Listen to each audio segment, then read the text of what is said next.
Hey guys, welcome to the study with Mayank. मैं हूं आपका मयंक और आज ला रहा हूं मैं आपके लिए एनसीईआरटी ज्योग्राफी क्लास 12 से। देखिए यहाँ पर आपकी जो बुक सेकंड चल रही है, भारत लोग और अर्थव्यवस्था। इसी क्रम में आज आपका यहाँ पर अध्याय तीसरा है, मानव विकास। तो यहाँ पर हम मानव विकास के बारे में जानेंगे। तो चलिए स्टार्ट करते हैं आज का वीडियो। देखते हैं मैं क्या क्या डिस्कस करना है यहाँ पर और क्या क्या नोट डाउन करना है। देखिए बात कर लेते हैं हम अब इस अध्याय की। जैसा कि आप सभी को मालूम है, आप मानव भूगोल के मूल सिद्धांत वाली किताब कंप्लीट करके आए हैं। वहाँ पर चैप्टर नंबर 4 में हमने यहाँ पर डिटेल्ड बात में यानी इसके बारे में चर्चा की थी, यानी मानव विकास के बारे में हमने वहाँ पर डिटेल में चर्चा की थी, यानी क्यों कॉन्सेप्ट आया, इसको लाने वाले व्यक्ति कौन थे, पूरी बात वहाँ पर कही थी। अगर किसी व्यक्ति ने वो चैप्टर नहीं देखा है तो पहले आप वो चैप्टर अवश्य देख लें। चैप्टर 4 मानव विकास के मूल सिद्धांत, यानी जो मानव भूगोल वाली किताब है, मानव भूगोल के मूल सिद्धांत वाली किताब है, वहाँ पर चैप्टर नंबर 4 है मानव विकास वाला, उसे वहाँ पर जरूर देख लें। अब देखिए आप लोगों के माइंड में सेकंड प्रश्न ये उठा होगा कि सर हमने वहाँ पर ये चैप्टर पढ़ लिया, लेकिन दोबारा से चैप्टर यहाँ पर क्यों आया है। देखिए वहाँ पर हमने जो मानव विकास वाली अवधारणा थी उसे विश्व के संदर्भ में, यानी कि समूचे विश्व के संदर्भ में जो है उसके संदर्भ में आपको वहाँ पे पढ़ा था। यहाँ पर हम केवल और केवल इंडिया के संदर्भ में पढ़ेंगे, यानी भारत के संदर्भ में कहाँ तक मानव विकास जो है, यहाँ पर मानव विकास का कॉन्सेप्ट है, यहाँ पर कहाँ तक आगे बढ़ पाया है, कहाँ तक हम अचीव हो पाए मानव विकास के क्षेत्र में। तो हम यहाँ पर इंडिया की बात करेंगे। वहाँ पर हमने समूचे विश्व की बात की थी। इसके अलावा हमने वहाँ पर मानव विकास के विभिन्न जो उपागम थे उनकी बात भी की थी कि भाई मानव विकास से निकालते कैसे हैं, क्या हम आय को स्रोत यानी आय को हम केवल मापते हैं, क्या हम कल्याण को केवल मापते हैं या फिर हैप्पीनेस को मापते हैं। हमने वहाँ पर बहुत सारी बातें कही थी। तो आपने अगर वीडियो वो वाला नहीं देखा है तो पहले वो वीडियो देख लें। अब देखिए यहाँ पर इस चैप्टर को लाते समय मेरे सामने सबसे बड़ी दुविधा ये थी, क्योंकि ये चैप्टर जो है आपका हर साल चेंज हो जाता है। इस चैप्टर को लाने के लिए मेरे सामने सबसे बड़ी दुविधा यही थी कि भाई मानव विकास वाला मैं चैप्टर पढ़ाऊं, लेकिन दिक्कत ये है कि अभी तक तो 2019 के आंकड़े चल रहे हैं, अभी यानी ह्यूमन डेवलपमेंट इंडेक्स के अकॉर्डिंग अभी 2019 के आंकड़े चल रहे हैं। लेकिन आने वाले 2-3 महीने में क्या है, नए आंकड़े आने वाले हैं, यानी कि जो यूएनडीपी है वो नए आंकड़े जारी कर देगा, इन 2020 के आंकड़े आ जाएंगे। फिर ऐसे में क्या होगा, ऐसे में ये आंकड़े आपको चेंज करने पड़ेंगे और ये हकीकत भी है। यानी यहाँ पर जो थ्योरी के अलावा और बहुत सारी बातें जो हैं यहाँ पर आपको उनमें आंकड़े अपने चेंज करने पड़ेंगे। और इसी वजह से मैं दुविधा में था, यानी 1-2 दिन से मेरे माइंड में यही चीज़ कॉन्सेप्ट बार बार गूंज रहा था कि भाई ये कैसे ऐसे किया जाए, क्योंकि आप लोग यही कहेंगे सर अभी आपने ये पढ़ा ये तो गलत है, लेकिन गलत नहीं है, वो वास्तव में चेंज हो जाएगा। तो यहाँ पर आप ये चैप्टर पढ़ते समय ये ध्यान रखना है आपको कि जहाँ जहाँ पर 2019 के आंकड़े में मेंशन करवाऊँ उन्हें 2020 वालों से आपको अपडेट कर देना है। अपडेट होगा कैसे वो आपको मैं फिर से साधन के रूप में बता रहा हूँ। नए आंकड़े जैसे ही आएंगे आपके अखबारों में, जैसे राष्ट्रीय दैनिक जागरण है या फिर विभिन्न चैनल वाले जो है करंट अफेयर्स के रूप में से डाल देंगे, वहाँ पर आप उन्हें देख पाएंगे। ठीक है, तो यहाँ पर बात करते हैं यहाँ पर एक चैप्टर की। देखिए चैप्टर की स्टार्टिंग जो हुई है वो कहानी से हुई है। यहाँ पर बताया गया है कि भाई 60 साल की एक महिला है रेखा, इनका जन्म उत्तराखंड में हुआ है और शुरुआत के दिनों में अपने परिवार के में ये जो है स्कूल में नहीं जाती थी। इनके बाद बाकी भाई जो थे वो स्कूल जाते थे, लेकिन ये अपना घर का कामकाज जो अपनी माँ के साथ उनका हाथ बटाती थी। इसके बाद इन्होंने किसी प्रकार की शिक्षा भी ग्रहण नहीं की। विवाह के तुरंत बाद ये क्या विधवा हो गई और इसके बाद फिर पूरी तरह से ससुराल पर निर्भर हो गई। यानी कि कहीं ना कहीं अगर देखा जाए, क्योंकि शिक्षित थी नहीं, शिक्षित होती थोड़ा बहुत ये अपने आप आत्मनिर्भर भी हो पाती, तो कहीं ना कहीं आर्थिक दृष्टि से आत्मनिर्भर नहीं हो पाई और इन्हें जीवन भर उपेक्षा झेलनी पड़ी। उपेक्षा का मतलब क्या है कि भाई तिरस्कार, यानी कि हमने मान लीजिए हमें कोई ज़रूरत है किसी चीज़ की, हम ना कह पा रहे हैं किसी से और कोई व्यक्ति से कह भी रहे हैं वो टाल मटोल कर रहा है, तो इस तरह की उपेक्षा उन्हें झेलनी पड़ी। तो बाद में क्या होता है कि इनका भाई है, तो भाई इन्हें दिल्ली की ओर उनके प्रवास में सहायता की। भाई इनके भाई ने क्या किया, दिल्ली की ओर इसके प्रवास में, इनके प्रवास में सहायता की। ये पहली बार इन्होंने बस और रेलगाड़ी से यात्रा की। देखिए आपके माइंड में फिर से ये बात बता दे रहा हूँ मैं आपको, जो पहाड़ी इलाकों वाले लोग हैं, खैर अब तो पहाड़ी इलाकों में इंटरनेट वगैरह की कनेक्टिविटी पहुंच गई है। आज से अगर 15 साल पहले का हाल मैं बता दूं आपको, आंखों देखा हाल बता रहा हूँ। 15 साल पहले जो पहाड़ी इलाकों के बिल्कुल लोग थे, जो मतलब बुजुर्ग लोग थे, उन्होंने ना तो वहाँ पे ट्रेनें देखी थी, यानी अगर आप वहाँ पर किसी बुजुर्ग व्यक्ति से बात करते कि भाई ट्रेन कैसी होती है, ट्रेन में कितने पहिए होते हैं, उन्हें नहीं पता था, क्योंकि वहाँ पे ट्रेनें होती नहीं है, ट्रेनें चलती नहीं है पहाड़ी इलाकों में, दुर्गम इलाकों में, तो वहाँ पर उन्हें नहीं पता होता है। तो आप लोग ये लाइन लिखी हुई है, इस लाइन को ये ना सोच के चलें ये लाइन ये गलत लिखी हुई है। गलत नहीं लिखी हुई है, क्योंकि वहाँ पर जो बुजुर्ग आबादी है, यानी कि जो बहुत पहले की आबादी है, उसने वास्तव में ट्रेन बस ये सब नहीं देखा है। आज भी आप पहाड़ी इलाके हैं, खास करके जनजाति वाले हैं, तो वहाँ पर आप उनसे अगर मिलेंगे तो वहाँ पर रेयर केसेस में 1-2 व्यक्ति नहीं देखा होगा, बाद बाकी व्यक्तियों ने नहीं देखी हुई है। भारत की बात कर रहा हूँ मैं। आप ये सोचेंगे भारत में भी यही है, हाँ भारत में भी यही है, यानी मेरी आंखों देखा हाल है इसलिए मुझे मालूम है ये। तो यहाँ पर इन्होंने पहली बार जो है बस और रेलगाड़ी से यात्रा की है। यहाँ पर इन्होंने विशाल नगर देखे हैं, आधुनिक इमारतें देखी, सड़कें देखी और यानी यानी इन्होंने जहाँ के सुख साधन के साधन जो थे सब इन्होंने देखे तो इनका एकदम मोह भंग हो गया। मैंने कहा वाह ये तो बिल्कुल बहुत अच्छा है यहाँ पर। लेकिन एक और इन्होंने ये सुख साधन ये सारे देख लिए, दूसरी ओर इन्होंने बहुत वहाँ पर अव्यवस्थाएं भी देखी। जैसे वहाँ पर देखा झुग्गी झोपड़ियाँ हैं, गंदी बस्तियाँ हैं, ट्रैफिक जाम है, भीड़ है, अपराध है, छोटे छोटे बच्चे ट्रैफिक लाइट पर भीख मांग रहे हैं, लोग फुटपाथ पर सो रहे हैं। तो इनके माइंड में दोनों ही मतलब चेहरा उजागर हुआ। एक तो चेहरा उजागर हुआ कहाँ का, एक उजागर हुआ विकास का। यानी कि इन्होंने जो प्रोन्नति देखी, यानी जो लोग आगे बढ़ रहे थे, जो अंधाधुंध विकास की दौड़ में आगे बढ़ते चले जा रहे थे, सुख साधन का विकास होता चला जा रहा था, लेकिन वहीं दूसरी ओर एक ऐसा समाज भी था जिनके पास मूलभूत आवश्यकताओं की पूर्ति के लिए प्रॉपर संसाधन नहीं थे। तो इनके माइंड में दोनों ही चेहरे आए, यानी कि यार ये विकास का एक चेहरा ये हो सकता है तो एक चेहरा ये भी है। तो ये जो चैप्टर है कहीं ना कहीं आपको भी सोचने को मजबूर करता है।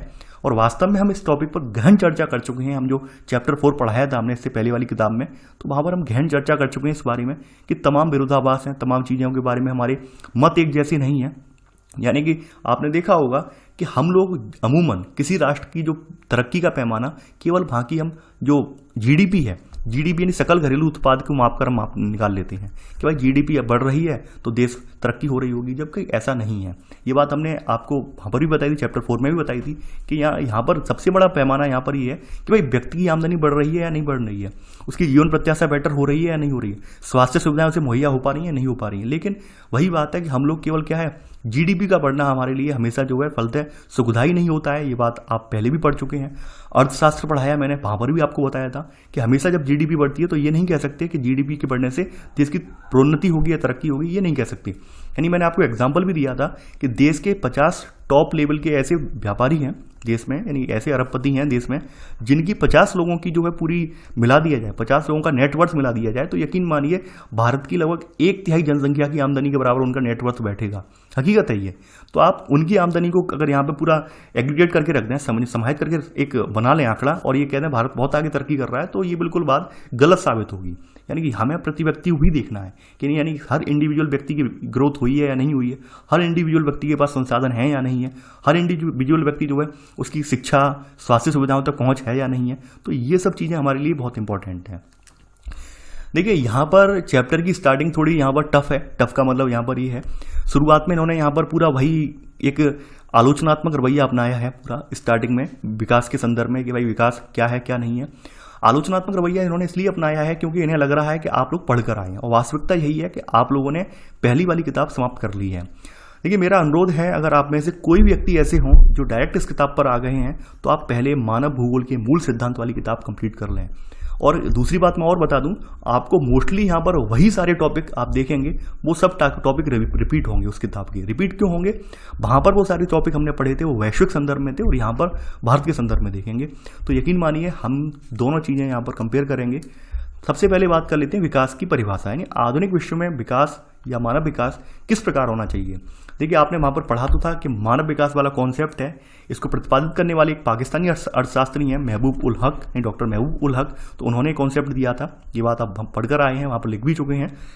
और इसके अलावा देखिए आपको मैंने वहाँ पर अमर्त्य सेन का योगदान क्या था, कौन कौन जो सूचकांक डेवलप करने में उन्होंने क्या योगदान दिया था, वो भी हमने वहाँ पर बातें की थी। तो उनके नाम या उनके द्वारा जो थ्योरी दी गई वो हम यहाँ पर रिपीट नहीं करेंगे क्योंकि आपके पास ऑलरेडी नोट बने हुए हैं उनके। तो मानव विकास होता क्या है? मानव विकास वास्तव में स्वस्थ भौतिक पर्यावरण से लेकर आर्थिक, सामाजिक और राजनीतिक स्वतंत्रता तक सभी प्रकार के मानव विकल्पों को सम्मिलित करते हुए लोगों के विकल्पों में विस्तार और उनके शिक्षा, स्वास्थ्य सेवाओं तथा सशक्तिकरण के अवसरों की में वृद्धि करता है। देखिए यहाँ पर अगर हम बात करें लोगों के विकल्पों में विस्तार क्या है, जैसे मान लेते हैं एक बच्चा है हमारे सामने, एक बच्चे को हमने पढ़ाया लिखाया, उसको क्लास 12 तक हमने पढ़ा दिया, तो क्लास 12 तक उसने अपने शिक्षा जिस भी स्ट्रीम में की हो, पीसीएम में की हो, पीसीबी में की हो, कॉमर्स से की हो, आर्ट साइड से की हो, किसी भी स्ट्रीम में की हो, उसके बाद वो अपने अपने विकल्प चुन सकेगा। यानी मान लीजिए साइंस स्ट्रीम का छात्र है तो भाई अगर वो चाहेगा कि भाई इंजीनियरिंग में जाना चाहते हैं इंजीनियरिंग में जा सकता है। साइंस स्ट्रीम वाला है वो चाहेगा भाई डॉक्टरी, हम अगर डॉक्टरी लाइन में जाना है डॉक्टरी लाइन में जा सकते हैं हम। या फिर उसे लगता है कि भाई हमें आगे आईएएस आईपीएस तैयारी करनी है तो वो बीए वगैरह कर लेगा और उसके बाद प्रिपरेशन में लग जाएगा, यानी उसके पास तमाम विकल्पों के रास्ते खुल जाएंगे। वहीं एक अशिक्षित व्यक्ति है तो क्या अशिक्षित व्यक्ति से कल्पना ये की जा सकती है कि भाई आगे जाकर आने 4-6 सालों में वो अपने भविष्य के मार्गों को चूज कर पाएगा? नहीं कर पाएगा। यानी उसके पास बहुत लिमिटेड विकल्प होंगे। यकीन मानिए विकल्प वही होंगे, मजदूरी वाले विकल्प या किसी खेत में काम करने वाले विकल्प, चौकीदारी के विकल्प, यही विकल्प होंगे। तो सबसे बड़ी बात यह है कि भाई जो विकास है वो वास्तव में लोगों के विकल्पों में विस्तार करता है, यानी उसकी जो चॉइसेस हैं उसमें विस्तार करता है। हम चॉइसेस वहाँ पे हम सेलेक्ट कर सकते हैं कि भाई ये चाहिए हमें या ये नहीं चाहिए। तो विकास का वास्तव में ये अर्थ यहाँ पर आपने नोट कर लिया होगा। अब देखिए इस चैप्टर में जो यहाँ पर है, यहाँ पर बताया गया है कि वर्तमान संदर्भ में जो हम विकास को देख रहे हैं, वर्तमान संदर्भ में हम यहाँ पर जो कंप्यूटरीकरण है, यानी डिजिटल फॉर्मेट है आपका, औद्योगिकरण है, सक्षम परिवहन और संचार जो है, इनका जाल यानी बृहद शिक्षा प्रणाली, उन्नत और आधुनिक चिकित्सा सुविधाएं, व्यक्तिगत सुरक्षा इत्यादि को विकास का प्रतीक समझा जाता है। वर्तमान संदर्भ में क्या है, तकनीक बहुत ज़्यादा आगे बढ़ चुकी है, तो हम ये हमेशा विकास में अब ये लेके चलते हैं कि भाई कंप्यूटर हो, कनेक्टिविटी हो। मेन चीज़ ये है कनेक्टिविटी, चाहे वो जो है नेट की कनेक्टिविटी हो या फिर आपके जो परिवहन के साधनों की कनेक्टिविटी हो, कनेक्टिविटी बेटर हो हमारे लिए, यानी कि आधुनिक चिकित्सा सुविधाएं हो। हम इन सब चीज़ों को विकास से अब जोड़ रहे हैं। वर्तमान संदर्भ में यही हकीकत है। अब देखिए यहाँ पर बताया गया है कि भाई इनमें प्रत्येक व्यक्ति, समुदाय एवं सरकार अपने निष्पादन तथा विकास स्तर को इन वस्तुओं की उपलब्धता तथा गम्यता के संदर्भ में मापते हैं। यानी कि यहाँ पर चाहे कोई सरकार हो या समुदाय हो या व्यक्ति हो, इनका जो निष्पादन है, इनका जो निष्पादन है वो उसको मापते कैसे हैं? या तो उनकी उपलब्धता हो, यानी कि हर व्यक्ति को चीज़ें उपलब्ध हों, या फिर हर व्यक्ति उन पर पहुँच हो। वर्तमान समाज में यही है कि वर्तमान समाज में क्या है कि हम यहाँ देखते हैं कोई गांव तरक्की कर रहा है कि नहीं कर रहा है, कि भाई नेट से जुड़ा है कि नहीं जुड़ा है, लाइट है क्या या नहीं है, हम उसकी तरक्की से इसी से जोड़ लेते हैं। भाई गांव में लाइट पहुंच गई तो तरक्की होगी, विकास हो गया गांव में। लेकिन ऐसा नहीं है। कभी आपने सोचा है कि भाई लाइट पहुंचाना ज़्यादा जरूरी नहीं है, लाइट पहुंचाने से ज़्यादा ये है कि वहाँ लोगों को रोजगार प्रदान किया जाए। यानी कि आप समझ रहे हैं, यानी कि लाइट पहुंचाना से ज़्यादा जरूरी क्या है, वहाँ लोगों को रोजगार प्रदान किया जाए। यकीन मानिए रोजगार नहीं होगा तो बिजली का बिल कौन भरेगा, लाइट का बिल कौन भरेगा, और शायद लाइट उनके लिए कोई महत्वपूर्ण भी नहीं रहेगी। यानी हो सकता है भाई टीवी बल्ब ये सब चला लें, लेकिन उनके लिए कोई ज़्यादा महत्वपूर्ण नहीं रह जाएगी। तो जरूरी क्या है, जरूरी है वहाँ पर रोजगार भी देना। यानी कि यहाँ पर वर्तमान जो हमारा औद्योगिकरण वाला जो परिप्रेक्ष्य है, यानी हमारा जो इंडस्ट्रियलाइजेशन वाली अप्रोच है, उसमें हम लगातार यही बात पर फोकस कर रहे हैं कि भाई कनेक्टिविटी हो, ये बेटर हो, ये संसाधन हो, वो संसाधन बेटर हो। लेकिन हम यहाँ पे जो मानवीय जो समस्याएं हैं उन पर फोकस कम करते जा रहे हैं। वास्तविकता ये है कि आप जो अवधारणा देख रहे हैं सेकंड पॉइंट वाली, ये अवधारणा वेस्टर्न कल्चर की अवधारणा है, यानी पाश्चात्य देशों की अवधारणा है। पाश्चात्य देशों की अवधारणा में इसे वास्तव में विकास माना जाता है, इन सब चीज़ों को विकास माना जाता है, जबकि भारतीय परिप्रेक्ष्य में से नहीं माना जाता है। क्योंकि भारत में बहुत सारी दंश झेले हैं, भारत में बहुत सारी जो परेशानियां झेली हैं, इस बात से आप सब अवगत हैं। हम सब ने देखा, इतिहास के हमने सब चरण हमने पढ़े हैं।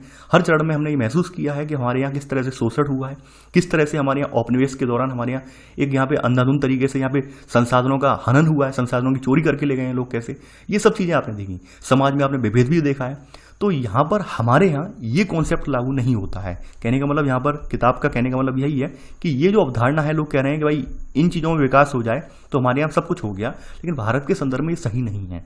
भारत के संदर्भ में सही नहीं है। तो इसका अगला सब पॉइंट आप लिखेंगे पहले। देखिए मैं जब बताने पे आता हूँ तो मैं खो जाता हूँ, इसलिए पहले मैं पॉइंट लिखवा दूँ, उसके बाद बताता जाऊँगा। तो इसे प्राय विकास का पश्चिम अथवा यूरोप केंद्रित विचार कहा जाता है। अब देखिए भारत के संदर्भ में क्या है, भारत के संदर्भ में क्या वास्तव में भारत के संदर्भ में हम इन सब चीज़ों का विकास कर दें, ये सब चीज़ें लोगों को पहुंचा दें तो वास्तव में भारत का विकास हो जाएगा? जी नहीं। क्योंकि भारत ने एक लंबे समय तक उपनिवेशी शासन झेला है। उपनिवेशी शासन का मतलब जानते होंगे आप कि जब कोई देश किसी दूसरे देश के ऊपर जाके शासन करता है उसे उपनिवेश कहते हैं। सीमांतीकरण का मतलब आप जानते हैं, मार्जिनाइल जो है, जो हाशियाकरण जो है, जिसे हम मार्जिनाइजेशन कहते हैं, ठीक है। तो जो सीमांतीकरण है यानी हाशियाकरण, हाशियाकरण का मतलब क्या है, आपके समाज में ऐसी कुछ जातियां थी जिनको आपने जो मुख्य धारा में मुख्य समाज में आना ही नहीं दिया, बिल्कुल हाशिए पे ढकेल दिया। यानी आपके यहाँ ऐसे जो शूद्र जातियां थी, यानी जो दलित वंचित जातियां थी, उन्हें आपने कभी मुख्य धारा में लाने की कोशिश ही नहीं की, हमेशा उन्हें साइड में धकेलते रहे, कभी उन्हें मुख्य धारा में लाने का प्रयास ही नहीं किया। इसके अलावा सामाजिक भेदभाव आप चरम पर है, आप हर जगह जानते हैं आज भी। यानी हमारा समाज तमाम जातियों, उपजातियों, धार्मिक पंथ अलग छोड़ दें, यानी एक धर्म के अंदर भी तमाम जातियां उपजातियां हैं, ऊंच नीच का भेद है।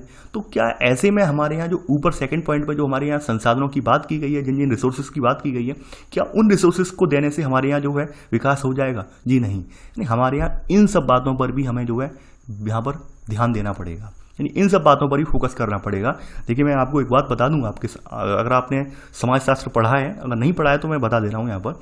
आपने देखा होगा कि हमारे समाज में एक बहुत ही ज़्यादा एक कह सकते हैं रूढ़िवादी सोच है। रूढ़िवादी सोच ये है कि कोई व्यक्ति कितना भी पढ़ लिख जाए, कितना भी हमारे यहाँ विकसित हो जाए, कितना भी अच्छा बन जाए, लेकिन हम हमेशा उसका जो है आकलन उसकी जाति से करते हैं। यानी हम हमेशा यही सोचते हैं कि भाई इसकी जाति क्या होगी, और उस जाति के हिसाब से उसका जो है पूर्वाग्रह हम क्रिएट कर लेते हैं उसके बारे में कि भाई ऐसा होगा वैसा होगा। हमारे सामने कोई शिक्षित व्यक्ति आ जाए और पता चल जाए, आपको उसकी जाति पता चल जाए, उसके बाद आप तमाम तरह का अपना पूर्वाग्रह, अपना माइंडसेट बना लेते हैं कि भाई ऐसा होगा, ये वैसा होगा। वास्तविकता यही है कि हम सभी लोग इस जो छोटी सोच है, यानी ये पूर्वाग्रह वाली सोच, सभी यानी हम सभी लोग इससे ग्रसित हैं, कोई एक नहीं है। यानी मैं किसी और को ब्लेम नहीं दे रहा हूँ, इसमें मैं भी आता हूँ, यानी सभी लोग हैं। वास्तव तो हमें ये सोच जो है बिल्कुल साइड में करनी होगी। यानी कभी भी हमारे सामने अगर ऐसा कोई व्यक्ति है जो वाकई में सज्जन है, बहुत ज़्यादा ब्रिलियंट है, उसका आकलन या मूल्यांकन हम कभी जाति के आधार पर नहीं करना चाहिए। यानी आपने देखा भी होगा कि लिखा होता है कि कभी भी किसी सज्जन को उसकी जाति के आधार पर उसका मूल्यांकन नहीं करना चाहिए, सज्जन से उसकी जाति नहीं पूछनी चाहिए, क्योंकि वास्तविकता में उसका जो ज्ञान है, उसका जो ज्ञान है, उसकी नॉलेज है, वही उसका जो है सब कुछ है। यहाँ जाति मायने नहीं रखती है, लेकिन हमारी भारतीय समाज में आज भी ये प्रचलन में है और इसका हर जगह बोलबाला है। हम ये नहीं कह सकते उत्तर भारत में है, दक्षिण भारत में नहीं, हर जगह है। तो ये भी हमारे सामने पहलू हैं। तो विकास की दौड़ में, अंधाधुंध दौड़ में हम यहाँ पर ये सारे पहलुओं को भी झेल रहे हैं। अब आगे बढ़ते हैं। यहाँ पर देखिए, यहाँ पर अगला पॉइंट ये कह रहा है कि भाई भारत के लिए विकास जो है वो अवसरों के साथ साथ उपेक्षाओं और वंचनाओं का मिला जुला थैला है। यानी हमारे लिए अवसरों के साथ साथ अवसर तो है ही हैं, इसके अलावा उपेक्षाएं भी हैं, बहुत सारी उपेक्षित लोग भी हैं, वंचन भी है। यानी बहुत सारे लोगों तक जो है विकास के जो मूल पहलू हैं, मूल अवधारणा, वो उन तक पहुंच हो ही नहीं पाई है। तो हमारे सामने मिला जुला स्वरूप है, यानी मिक्स कल्चर है। यानी कहीं कहीं पर लोगों को रिसोर्सेज मिल गए हैं, कहीं कहीं पर नहीं मिले हैं। आज भी आप देखते होंगे भारत के बहुत सारे राज्यों में ऐसी प्रजा रह रही है, ऐसी जनता रह रही है जिन्हें मूलभूत संसाधनों तक का उनके लिए अभाव है। नहीं, सरकार तमाम तरह के प्रयत्न कर रही है, लेकिन उन्हें नहीं मिल पा रहे हैं। तो हमारे लिए दोनों तरह की बात है। एक और जो है हमारे समाज में ऐसी सोसाइटी है जहाँ पर अच्छे खासे जो है सारे संसाधन मौजूद हैं। एक और क्या है, पानी की लाइन के लिए मारामारी होती है, पानी का टैंकर आता है, घंटों भीड़ लगती है, मारामारी होती है वहाँ पर। तो ये दोनों ही हमारे सामने चेहरे हैं। तो आप ये सारे चेहरे आप जानते हैं। तो थर्ड पॉइंट आप यहाँ पर नोट करेंगे कि भारत के विकास अवसरों के साथ साथ उपेक्षाओं एवं वंचनाओं का मिलाजुला थैला है। यानी भारत के लिए विकास अवसरों के साथ साथ उपेक्षाओं और वंचनाओं का मिलाजुला थैला है। अब यहाँ पर एग्जाम्पल मैं लिखवा दे रहा हूँ। यानी यहाँ पर एग्जाम्पल दिया गया है कि यहाँ महानगरीय केंद्रों और अन्य विकसित अंतर्वेश यानी एनक्लेव, जैसे हम कहते हैं, छोटे छोटे एनक्लेव बना दिए जाते हैं कि भाई फलाना एनक्लेव 1, एनक्लेव 2। यानी कि हम वहाँ पे कुछ अत्याधुनिक सुविधाओं से लैस उस तरह का यानी एक वातावरण क्रिएट कर देते हैं, उसे एनक्लेव का संज्ञा दे देते हैं। तो यहाँ पर अंतर्वेश, ठीक है, विकसित अंतर्वेशों के छोटे से खंड को आधुनिक सुविधाएं उपलब्ध हैं। वहीं दूसरे छोर पर विशाल ग्रामीण क्षेत्र और नगरीय क्षेत्रों की गंदी बस्तियों में आधारभूत सुविधाएं और अवसंरचना इनकी अधिकांश जनसंख्या के लिए उपलब्ध नहीं है। ये आप नोट कर लेना। यानी कि हमारे सामने दोनों ही कंडीशन है। एक और यानी हमारे यहाँ एक और हमने विकसित बस्तियाँ बसा रहे हैं जहाँ पर हम हर सारी यानी कि सभी तरह की सुविधाएं दे रहे हैं। वहीं एक और हमारे सामने ऐसा भी कल्चर है जिसके सामने हम मूलभूत आवश्यकताओं वाली चीज़ें वो भी मुहैया नहीं करवा पा रहे हैं। तो ये हमारे लिए सोचने वाला बड़ा ही एक पहलू है कि भाई ऐसा क्यों है, ऐसा हमारे यहाँ विभेद क्यों है। तो आप लोग इन सब के बारे में बहुत डिटेल में जानते भी हैं, ऐसा क्यों है, क्या रीजन है। इसके सारे रीजन आपके डिपेंड करते हैं ये इन सब चीज़ों पर, सीमांतीकरण, सामाजिक भेदभाव और प्रादेशिक असमता, ये सब चीज़ें इस पर भी डिपेंड करती हैं। यानी आपने देखा होगा कि हमारे यहाँ अधिकतर अगर देखा जाए निर्धन जो है, यानी जो निर्धन अगर देखा जाए, निर्धनों में सबसे ज़्यादा संख्या अनुसूचित जातियों जनजातियों की है। साफ साफ लिखा हुआ है यहाँ पर कि सबसे ज़्यादा यहाँ पर कौन है, इसमें SC ST वाली जातियाँ हैं, भूमिहीन कृषि मजदूर हैं, यानी इनके पास भूमि नहीं है, गरीब किसान हैं और गंदी बस्तियों में बड़ी संख्या में रहने वाले लोग, ये सभी लोग इस हाशिए पर हैं, बिल्कुल साइड में ढकेल दिए गए हैं। इन्हें मुख्य धारा में लाने का प्रयत्न किया ही नहीं जा रहा है। और सबसे ज़्यादा इनमें दशा किसकी खराब है, वो है स्त्रियों की, यानी लेडीज़ों की यहाँ पे सबसे ज़्यादा दशा खराब है। इस जनसंख्या में जो लेडीज़ यहाँ पे सम्मिलित हैं उन पर तो कोई ध्यान देने वाला ही नहीं है।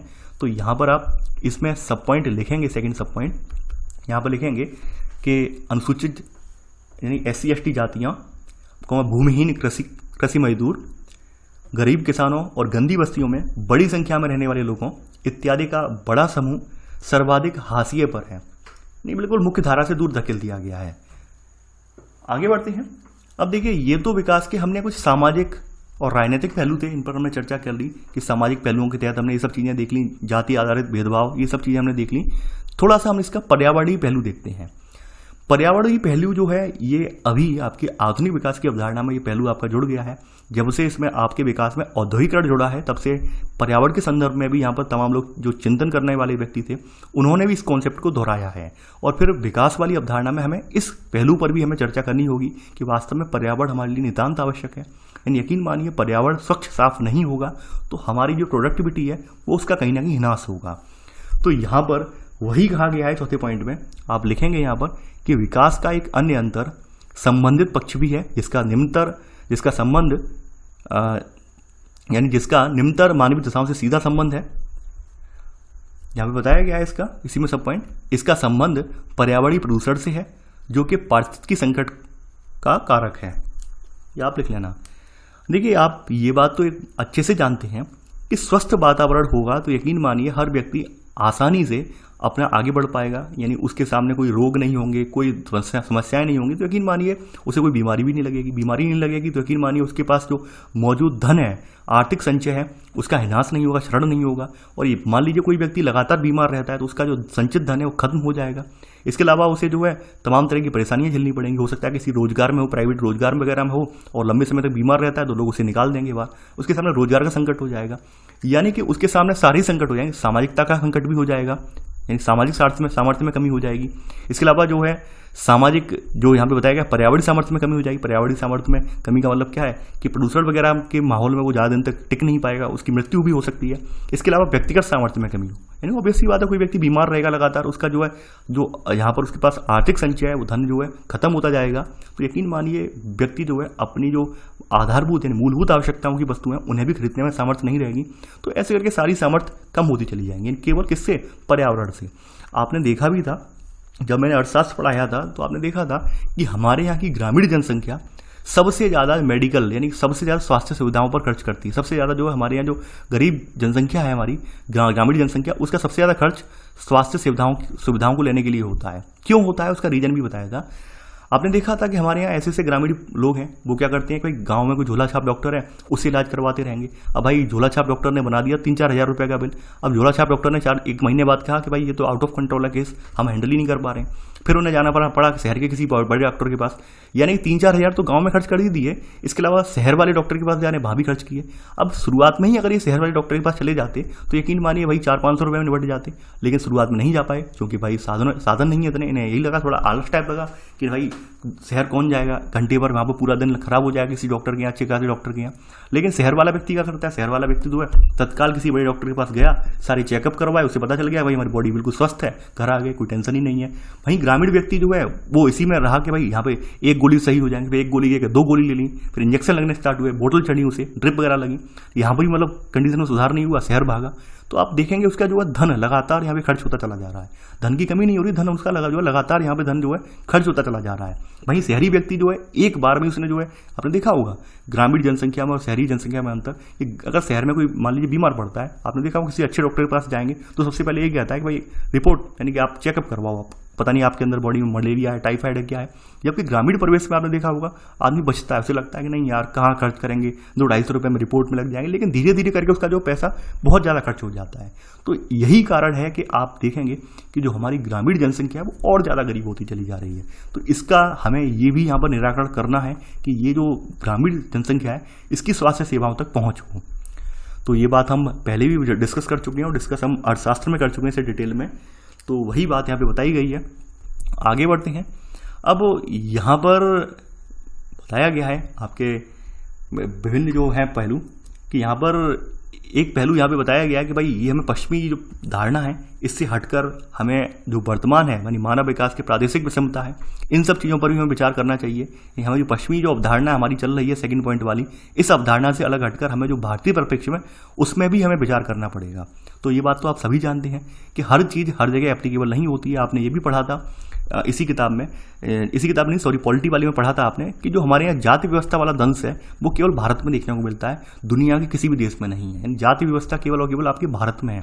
हमने एनसीईआरटी पॉलिटी में ये बात पढ़ी हुई थी। तो अब आप अनुमान लगा सकते हैं कि भाई जब हमारे भारत में इस तरह की बहुत बड़ी जो कुरीति चल रही है आज भी, तो यकीन मानिए हमें विकास के लिए और ज़्यादा प्रयत्न करने की आवश्यकता है। अब चलिए आगे बढ़ते हैं यहाँ पर। अब देखिए इसके बारे में प्रयत्न किसने किया ये बात आप ऑलरेडी जानते हैं, लेकिन मैं यहाँ पर लिखवाना इसलिए पड़ रहा है क्योंकि एक लय बनी रहे आपकी। आप बार बार चैप्टर 4 खोल के नहीं देखेंगे, और डॉक्टर महबूब उल हक के बारे में हम वहाँ पर डिटेल में बता चुके हैं, यहाँ पर मैंने उनका जिक्र नहीं करूँगा। तो यहाँ पर आप अगला पॉइंट यहाँ पर नोट करेंगे, छठा पॉइंट यहाँ पर लिखेंगे कि विकास को विवेचनात्मक ढंग से देखने की दिशा में सर्वाधिक व्यवस्थित प्रयास 1990s यानी 1990 ईस्वी में यूएनडीपी यानी संयुक्त राष्ट्र कार्यक्रम द्वारा प्रथम मानव विकास रिपोर्ट का प्रकाशन है। यानी कि इस संदर्भ में सबसे ज़्यादा व्यवस्थित जो प्रयास किया है वो यूएनडीपी ने किया है, और इसके द्वारा फिर एक रिपोर्ट निकाली गई, प्रथम मानव विकास रिपोर्ट का प्रकाशन इसने किया मानव विकास के संदर्भ में। आगे बढ़ते हैं। यानी कि यह संस्था जो लगातार 1990 से प्रतिवर्ष विश्व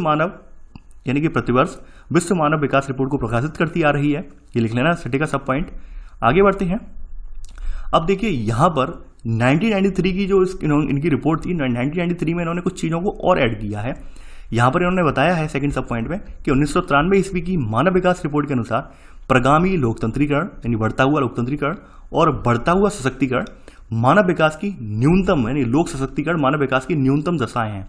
कहने का मतलब ये है कि हर देश में ये तो होना ही चाहिए। अगर मान लीजिए लोकतंत्र स्थापित है तो लोकतंत्र तक पहुंच हर व्यक्ति की होनी चाहिए। इसके अलावा लोकतंत्र में आवाज़ उठाने की भी यहाँ पे क्षमता होनी चाहिए, जिसे हम सशक्तिकरण के रूप में जानते हैं। यानी कि लोकतंत्र है और आप अपनी आवाज़ रख ही नहीं पा रहे हैं। नहीं, चाइना जैसा लोकतंत्र है, केवल एक पार्टी की सरकार है, वहाँ पर आप अपनी आवाज़ उठा ही नहीं पा रहे हैं। वहाँ पर कोई कहने वाला नहीं, कोई सुनने वाला नहीं, एक ही पार्टी की विचारधारा है वहाँ पर। तो ऐसा लोकतंत्र नहीं चाहिए हमें। लोकतंत्र भी चाहिए, इसके अलावा सशक्तिकरण भी होना चाहिए। गलत है तो गलत है, हम वहाँ पे खड़े होकर कह पाएँ कि भाई ये गलत है, इसे यानी कि ये फेवर में नहीं है, तो ये भी होना चाहिए। इसे सशक्तिकरण के रूप में यानी कि ये तो न्यूनतम दशाएं किसी देश के अंदर विकास की होनी ही चाहिए। कहने का मतलब यही है कि ये न्यूनतम कंडीशन ये तो होनी चाहिए जिसके तहत लोग जो है अपनी बात रख पाएँ, लोकतंत्र में सहभागिता कर पाएँ, इतना तो होना ही चाहिए। तो ये आपने नोट कर लिया होगा। अब देखिए यहाँ पर एक बहुत अच्छा पॉइंट लिखा हुआ है और मैं समझता हूँ इसे आप थोड़ा हाईलाइट कर लेना तो बहुत अच्छा लगेगा, क्योंकि आप कहीं लिखेंगे निबंध वगैरह में या फिर आंसर राइटिंग में तो बहुत अच्छा एक प्रभावकारी इसका जो है एक प्रभावी इफेक्ट भी जाएगा जो कॉपी चेक करने वाला व्यक्ति होगा उसके लिए। देखिए यहाँ पर लिखा हुआ है, इसके अतिरिक्त यही उल्लेख करता है कि विकास लोगों को केंद्र में रखकर बनाया जाना चाहिए, न कि विकास को लोगों के बीच रखकर जैसा कि पहले होता था। यानी यहाँ पर साफ साफ कहा गया है कि विकास लोगों को केंद्र में रखकर बनाया जाना चाहिए, ना कि विकास को लोगों के बीच रखकर। इसका एग्जाम्पल मैं देता हूँ। अब जैसे एक एग्जाम्पल हम दे रहे हैं, शायद कुछ लोग इस बात को लेकर सहमत ना हों, लेकिन मैं बिल्कुल सहमत हूँ। जैसे आपने देखा होगा कि वर्तमान समय में सरकारें जो हैं घोषणा कर रही हैं कि भाई हम बुलेट ट्रेन चलाएंगे, ये सुपरफास्ट ट्रेन चलाएंगे, वो ट्रेन चलाएंगे। तो आप खुद सोचिए, हम सब सोच रहे हैं कि हम सब लोग मिडिल क्लास फैमिली से आते हैं लगभग। यहाँ पर मैं नहीं समझता हूँ यहाँ पर कोई बच्चा ऐसा होगा जो बहुत अपर क्लास फैमिली से आता होगा, क्योंकि अपर क्लास वाला फैमिली वाला होगा तो यकीन मानिए किसी कोचिंग में जाएगा या फिर कोई पेड कोर्स यानी अन अकेडमी वगैरह है, बायजूस वगैरह IAS वगैरह वाला है तो वहाँ पर पेड कोर्स कर रहा होगा। ऑब्वियस सी बात है, यहाँ पर मिडिल क्लास वाले ही हैं। तो अगर हम अपने पॉइंट ऑफ व्यू से सोचें तो क्या बुलेट ट्रेन से हमारी आवश्यकता पूर्ति हो जाएगी? नहीं होगी। यहाँ भारत की करोड़ों जो जनसंख्या है, यानी करोड़ों लोग जो है डेली जनरल ट्रेनों को डब्बे में धक्के खाते हैं। यहाँ पर जनरल ट्रेनों को ज़्यादा चलाने की जरूरत है। वहाँ बुलेट ट्रेन आप 2 ट्रेनें चालू कर दें कि भाई अहमदाबाद से मुंबई के बीच हमने 2 ट्रेनें चालू कर दी, बुलेट ट्रेन वाला 2-4 ट्रेनें वहाँ पर जा रही हैं और वहाँ पर एक टिकट की कीमत 1500 रुपये है और अमीर व्यक्ति केवल बैठ के जा रहा है, तो क्या वो विकास हुआ? नहीं, वो विकास बिल्कुल नहीं हुआ। यानी आम जनता के लिए तो है ही नहीं वो तो उन्हीं धनाढ़ लोगों के लिए। धनाढ़ लोग तो जो है जो 1500 रुपये ट्रेन का टिकट खर्च कर सकता है, यानी मुंबई से लेकर गुजरात तक जाने के लिए वो 2500 रुपये का फ्लाइट का भी टिकट खर्च कर सकता है, उसके लिए तो कोई बड़ी बात नहीं है। लेकिन एक आम आदमी जिसके लिए 25 रुपये का टिकट भी बहुत भारी पड़ जाता है, यकीन मानिए उसके लिए 1500 रुपये की टिकट की यानी इसके लिए तो वो कर ही नहीं पाएगा, कभी ट्रैवल कर ही नहीं पाएगा। तो आप समझ सकते हैं यानी कि यहाँ पर ये विकास नहीं हुआ, यहाँ पर ये विकास की अवधारणा यहाँ पर ये कारगर नहीं हुई। यानी विकास यहाँ साफ साफ कहा गया कि विकास लोगों को केंद्र में रखकर बनाया जाना चाहिए। यानी लोगों की जरूरतें क्या है, लोग क्या उनकी क्षमताएं हैं, तो वो बहुत इंपॉर्टेंट है। यानी चैप्टर 4 में भी हमने वहाँ पर हमने कहा था, डिटेल में कहा था, डॉक्टर जो महबूब उल हक हैं उन्होंने भी बोला था कि आपने संसाधन रख दिए, इस संसाधन तक पहुँच भी तो होनी चाहिए। यानी आपने तो कह दिया कि संसाधन है, तो यानी हमने तो खुला रखा है संसाधन, आप जैसे मर्जी हो आप करें, लेकिन पहुंच भी तो होनी चाहिए, क्षमता भी तो होनी चाहिए। हमारी क्षमता है नहीं हमारी। हमने कह दिया भाई हमने बड़े बड़े देश में बड़े बड़े नामी गिरामी हॉस्पिटल बना दिए, लेकिन वही बात है भाई यहाँ जो जनसंख्या है, एक बड़ा तबका जो है आर्थिक रूप से सक्षम नहीं है, आर्थिक रूप से उसके पास पैसा नहीं है, अब वो बड़े बड़े हॉस्पिटलों में इलाज करवा पाएगा? नहीं करवा पाएगा। तो मतलब ही क्या हुआ ऐसे विकास का? तो यही सब चीज़ें हैं, इन सब चीज़ों पर हमें फोकस भी करना है। देखिए हो सकता है यहाँ पर कुछ लोगों को ये बात मेरी अच्छी ना लगी हो, कुछ लोगों को लगा वो सर आप बहुत गलत बोल रहे हैं। गलत नहीं बोल रहा हूँ मैं, ये हकीकत यही है। थोड़ा आप अगर जनरल ट्रेनों में अगर आपने धक्के खाए हैं, मैंने तो बहुत साल खाए हैं, 7 साल तक धक्के खाए हैं, तो आपको पता चल जाएगा। यानी जो लोग कहते हैं कि नहीं ये, तो आप खुद सोचिए कि केवल 2 या 3 ट्रेनें हम सुपरफास्ट चला दें, उनसे क्या हमारे जो 125 करोड़ जनसंख्या हमारी जो है 125 करोड़ प्लस जनसंख्या, उसकी ज़रूरतें पूरी हो जाएंगी? नहीं होंगी। तो कहने का मतलब यही है कि हम हमेशा लोगों को केंद्र में रखकर बुने, यानी हम विकास का जो भी मॉडल बुनना है लोग केंद्र में हों। हमारे यहाँ यही अक्सर होता है। हमारे यहाँ सबसे बड़ी समस्या क्या है, हमारे यहाँ देश में लोगों को केंद्र में नहीं रखते हैं हम, यानी विकास को लोगों के बीच में रख देते हैं। भाई विकास कर दिया, लोगों के बीच में जिसकी मर्जी होगी या इन्वॉल्व होगा, जिसकी मर्जी नहीं होगी वो साइड में हो जाएगा। लेकिन ये तरीका बहुत गलत है। यही कारण है कि हम जो है हमेशा जो है पिछड़ते चले जा रहे हैं। यकीन मानिए हम पिछड़ते और पिछड़ते चले जा रहे हैं। अब देखिए यहाँ पर हम दोनों चीज़ें बता दे रहे हैं। रेवेन्यू के बारे में कुछ लोग मुझसे अभी यहाँ पर कमेंट में कहेंगे सर रेवेन्यू बहुत जनरेट होगा। अब देखिए आपको एक बात और मैं बताऊं, रेवेन्यू कितना जनरेट होगा उससे? रेवेन्यू जनरेट ज़्यादा नहीं होगा। रेवेन्यू तब जनरेट होगा जब उसमें एक जनरल ट्रेन के रूप में अगर वो ज़्यादा ट्रेनें यहाँ पे बढ़ाई जाएंगी तो ज़्यादा से ज़्यादा लोग वहाँ पे यात्रा करेंगे। यानी एक ट्रेन, यानी आपकी एक जो ट्रेन जा रही है, मान लीजिए मैं एक अनुमान लगा लेता हूँ कि एक ट्रेन में 10 लाख रुपये का एक रेवेन्यू जनरेट कर रही है एक ट्रेन, और वहीं अगर आप जनरल ट्रेनें अगर बढ़ा देंगे तो वो ट्रेनें जो है इससे ज़्यादा रुपये जनरेट करेंगी। यकीन मानिए सस्ता बेशक है जनरल वाला टिकट, लेकिन अगर आप दोनों को बैलेंस करेंगे जनसंख्या पॉपुलेशन के हिसाब से और सीट के हिसाब से, तो पता चल जाएगा कि एक जनरल ट्रेन के अंदर यानी कि जो आपकी क्षमता होती है वहाँ पर उससे ज़्यादा लोग यात्रा करते हैं, और ऐसे में सरकार को भी फायदा होता है और रेवेन्यू भी जनरेट ज़्यादा होता है। तो यही बातें हैं। तो यहाँ पर दोनों ही पक्ष हैं, इसके बारे में एग्जाम्पल मैंने आपको दे दिया है। देखिए इस एग्जाम्पल को आप किसी पॉलिटिकल पार्टी से न जोड़ें, हकीकत जो है उसे एक्सेप्ट करें, खुद भी मंथन करें। अगर आप वाकई में आपको लगता है कि वाकई में विकास ऐसा ही हमें विकास चाहिए, तो आप खुद सोच सकते हैं। तो हम कहने का हमारा तात्पर्य यही है मेरा कि हमेशा जो विकास है, विकास में यानी विकास की अवधारणा में हमेशा केंद्र में लोगों को रखकर बुना जाना चाहिए। यानी विकास ऐसा ना हो कि भाई विकास हमने रख दिया, भाई जिसे चाहिए होगा वो कर लेगा यहाँ पर, जिसे नहीं चाहिए होगा वो साइड में हो जाएगा। ऐसा बिल्कुल नहीं होना चाहिए। और ये बात मैंने वहाँ पे चैप्टर 4 में भी बोली थी कि आप बड़े बड़े हॉस्पिटल बना दें और लोग वहाँ तक पहुँच ही नहीं पाएँ, बड़े बड़े हॉस्पिटलों की फीस ही नहीं दे पाएँ, तो ऐसे आप विकास किस काम का? तो यही चीज़ें मेन हैं यहाँ पर। अब देखिए यहाँ पर भारत में मानव विकास, अगला टॉपिक यहाँ पर है। इसमें यहाँ पर जो आंकड़े दिए गए हैं ये 2017 के आंकड़े दिए गए हैं, 2019 के आंकड़े परिवर्तित हो चुके हैं। अब 2019 के आंकड़े भी यहाँ पर 4-5 महीने बाद जो 2020 से रिप्लेस हो जाएंगे। समस्या यहाँ पर गंभीर है। तो यहाँ पर ये तो आपने देखा ही था कि 189 देशों का जो सर्वे होता है हर बार, इसका 189 देशों के मध्य होता है सर्वे। तो यहाँ पर वर्तमान में क्या है कि भारत का जो सर्वे हुआ है 189 देशों के मध्य, तो यहाँ पर 2019 वाला जो आपका रिपोर्ट रही है, इसके अकॉर्डिंग भारत की रैंक जो है 129वीं रैंक है। 129वीं रैंक भारत ने प्राप्त की है। तो यहाँ पर आप लिखेंगे इसमें थोड़ा सा पहला पॉइंट भारत मानव विकास सूचकांक 2019 के संदर्भ में 189 देशों में 129 के कोटि क्रम पर है, 129वें क्रम पर है। अब देखिए हमारी जो, आपको ये भी पता होगा कि जो मानव विकास सूचकांक है अपनी वैल्यू जो है 0 से 1 के बीच देता है, 0 से 1 के बीच करता है मूल्यांकन। ये बात आपको पता होगा। और इसके 3 आयाम है, 3 आयामों को तीनों को 1/3 करके तीनों को मिला लिए जाते हैं अंक, और तीनों को मिलाने के बाद फिर जो रैंक बनती है, फिर जो नंबरिंग आती है उसके अकॉर्डिंग रैंक बन जाती है। ये आपने पहले भी पढ़ा था, वहाँ पे मैंने डिटेल में बताया भी था। तो यहाँ पर हमारे भारत का जो अभी वर्तमान में जो मूल्य निकल रहा है वो इस यानी इसके अकॉर्डिंग जो है आपका 2019 वाली के अकॉर्डिंग 0.647 है। ठीक है, तो यहाँ पर आप लिख लेना कि HDI के संयुक्त मूल्य 0.647 के साथ भारत मध्यम मानव विकास दर्शाने वाले 2019 का है देशों की श्रेणी में आता है। अब देखिए आपको रिप्लेस करना होगा आंकड़ा ना, तो यहाँ पे 2020 कर देना काट के, और यहाँ पर जो भी रैंकिंग आए वो रैंकिंग लिख देना, और जो भी यहाँ पे मूल्य उस साल का हो वो लिख देना। यहाँ पर कुछ अपडेट ज़्यादा नहीं करना है। और हम यहाँ पे भारत के संदर्भ में पढ़ रहे हैं, तो हमें विश्व में कितने देश पहले स्थान पर हैं इससे अभी कोई लेना देना नहीं है। यहाँ पर आगे बढ़ते हैं। यहाँ पर अब देखिए यहाँ पर भी वही बात कही गई है कि भाई मानव विकास जो केवल मात्र 3 आयामों में वर्क करता है, और 3 और आयाम आप जानते हैं, लेकिन यहाँ पर हमारे समाज में तो हर जगह जगह यहाँ पर हमें देखने को मिलता है, हर जगह भिन्नता है, हर जगह हमारे यहाँ जो कहीं ना कहीं सारी चीज़ें जो है जो असमानताएं व्याप्त हैं। तो हमारे यहाँ क्या ये सूचकांक पूरी तरह से कारगर होगा? जी नहीं। यानी आप हकीकत बात यही है कि हर जो सूचकांक हमने एक बना लिया जनरली सूचकांक, वो सूचकांक हमारे यहाँ कारगर नहीं है, प्रॉपर वे में कारगर नहीं है। इस बारे में बहुत बार आपत्तियां भी उठाई गई हैं। यानी यहाँ पर कहा गया है कि उपागम जो है, निम्न स्कोर का जो उपागम है, इसके लिए राज्यों देशों के सूचकांक के मूल्यों के परिकलन के लिए चुने गए सूचकों और उनके कोड क्रम निर्धारण के लिए कुछ आपत्तियां उठाई गई। आपत्तियां यही उठाई गई हैं क्योंकि सभी देश, हर देश का जो वहाँ पर सांस्कृतिक कल्चर है, वहाँ पर राजनीतिक कल्चर है, एक जैसा नहीं है, हर देश में डिफरेंस है।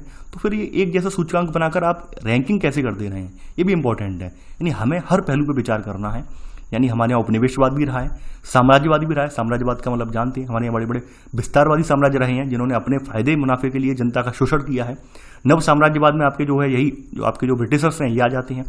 बहुत सारे ऐतिहासिक फैक्टर रहे हैं। ऐतिहासिक फैक्टर में आप जानते हैं हमारे यहाँ जो जातिगत जो वर्ण व्यवस्था है वो ऐतिहासिक देन है, इतिहास की देन है। इसके अलावा मानवाधिकार उल्लंघन, प्रजाति, धर्म, लिंग, जाति आधार सामाजिक भेदभाव, सामाजिक सांस्कृतिक कारक हैं ये सब। तो ये सब कारक क्या है, ये भारत से ही नहीं जुड़े हुए हैं बल्कि तमाम विकासशील देशों में ये कारक आपको देखने को मिल जाएंगे। इनमें से बहुत सारे कारक कॉमन हैं। तो यहाँ पर आप अगला पॉइंट यहाँ पर लिखेंगे, सेकंड पॉइंट, कि भारत तथा अन्य अनेक विकासशील देशों के संबंध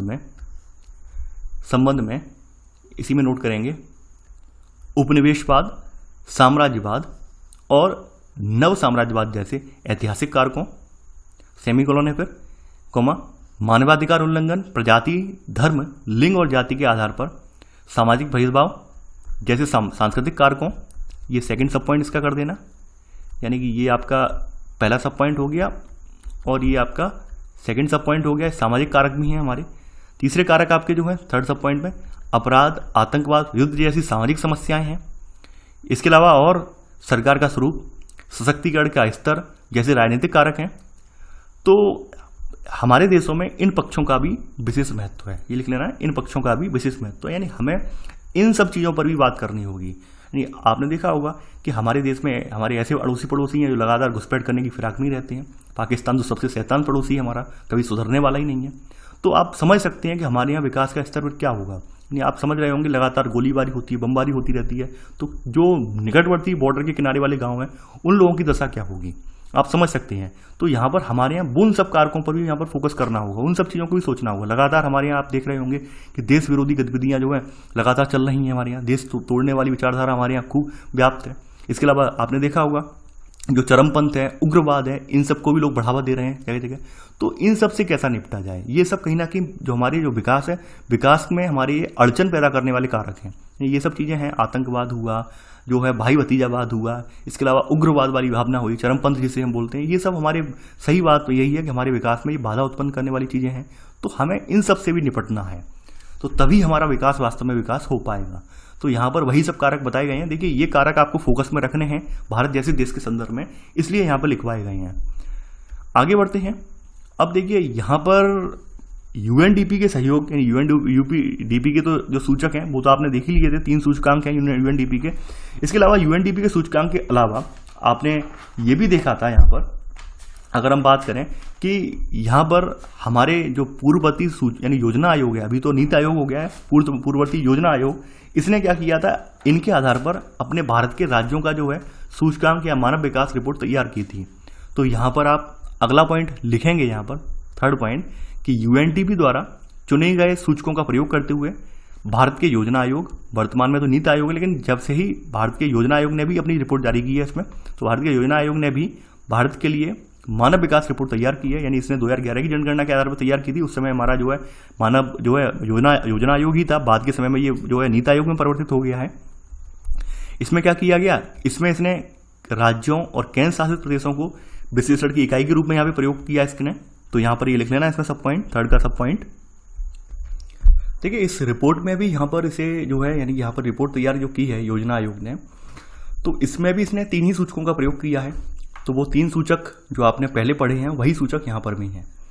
तो यहाँ पर आप लिख लेना यहाँ पर कि यह 3 सूचकों पर आधारित है और 1 by 1 करके इसमें हेडिंग पड़ेगी आपकी। पहली हेडिंग है आपकी आर्थिक उपलब्धियों के सूचक, यानी वहाँ पर भी आर्थिक उपलब्धियों को हमने पहला सूचक माना था, और यहाँ पर भी हमने यानी योजना आयोग ने रिपोर्ट तैयार की है भारत के संदर्भ में, तो यहाँ पर भी वही माना है।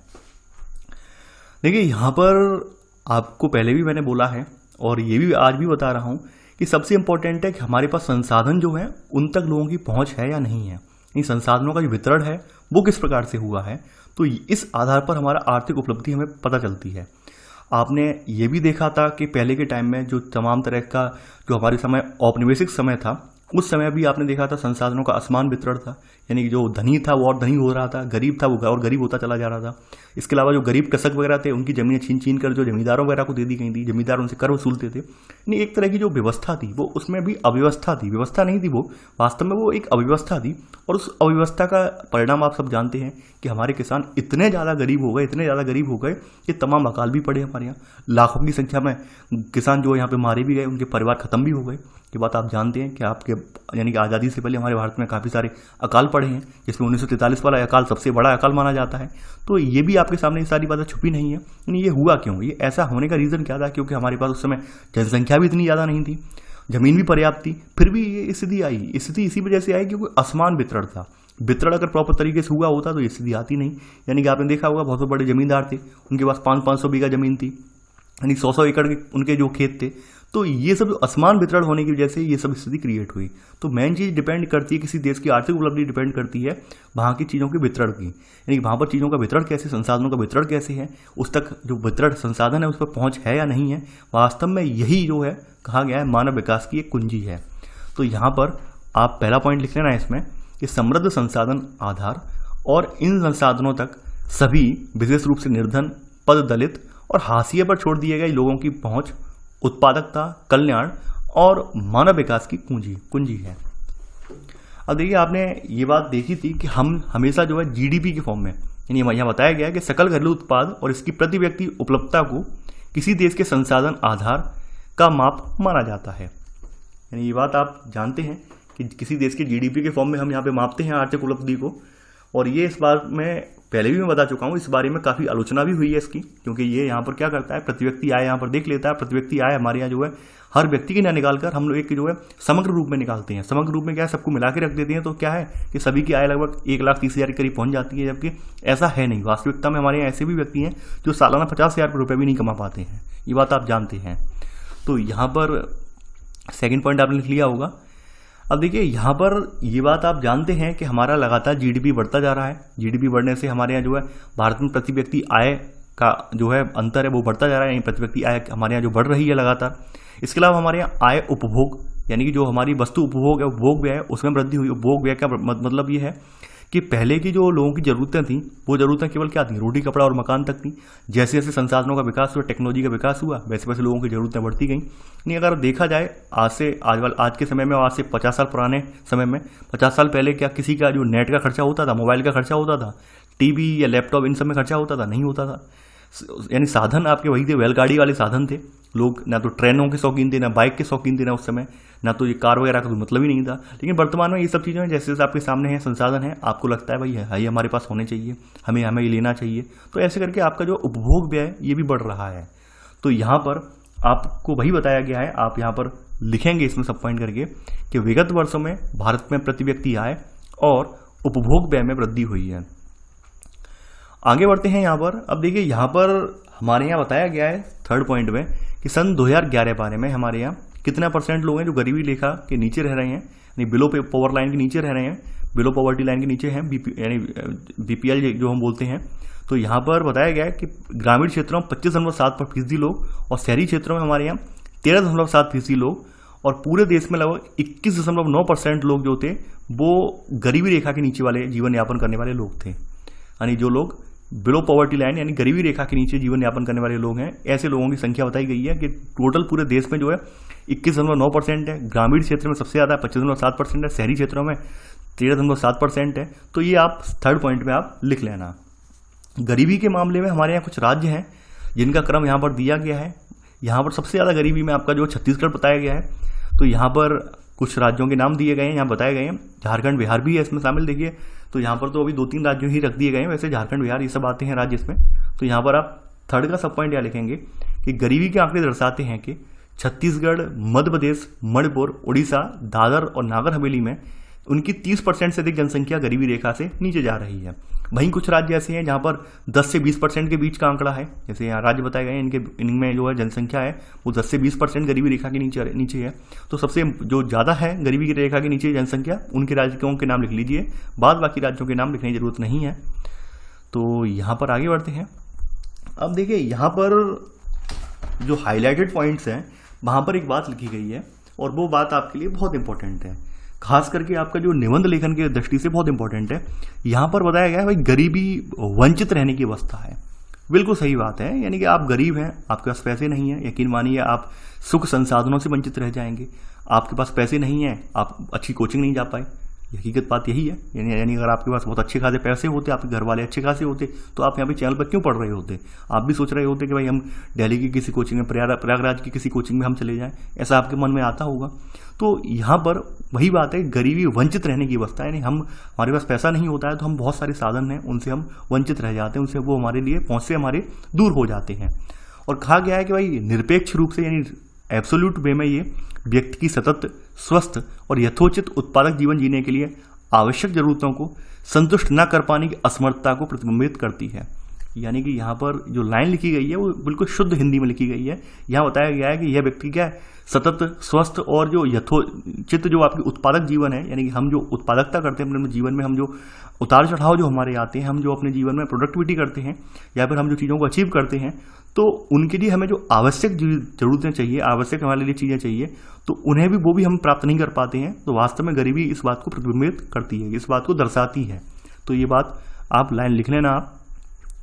अब देखिए यहाँ पर 5वां पॉइंट जो है आपका वही साफ साफ यहाँ पे कहा गया है, जो कि मैंने एनसीईआरटी आपको इकोनॉमी में पहले ही बता दिया था कि भाई किसी देश का जो जीडीपी है उस देश की जीवन की गुणवत्ता को पूरी तरह से प्रतिबिंबित नहीं करता है।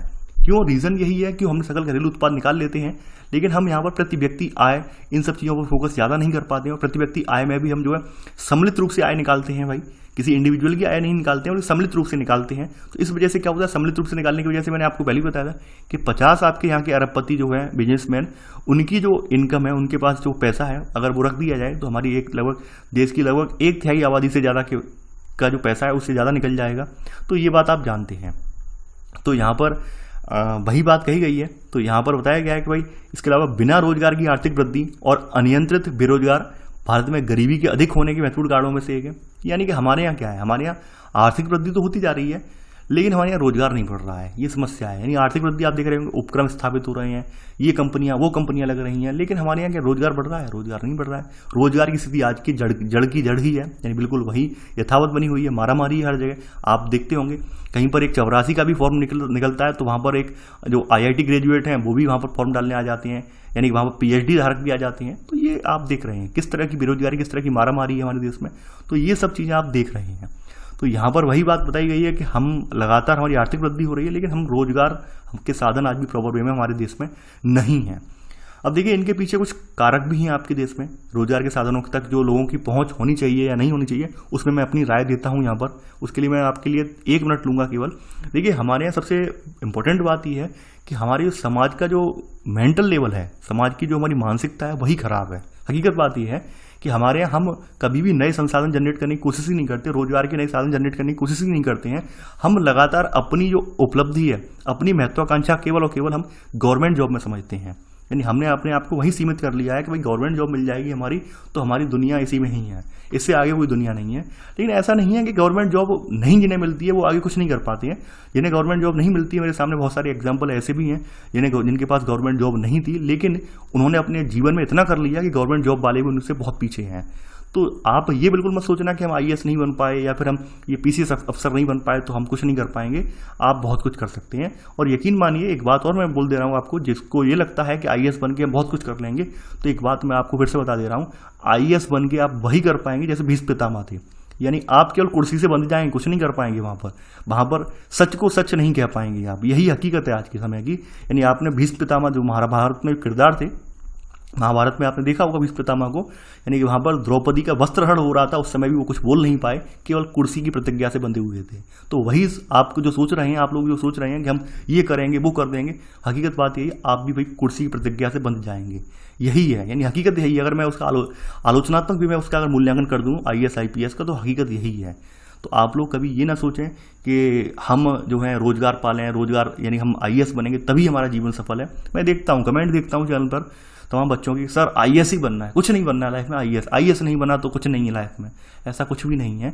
जो लोग IAS नहीं बनते हैं वो भी बहुत आगे तक जाते हैं। और यकीन मानिए केवल ये IAS वाली सोच आपके यहाँ ही है, बहुत सारे देशों में तो IITN यानी आपने देखा होगा जो है तमाम तरह के इंजीनियर बनते हैं, साइंटिस्ट बनते हैं।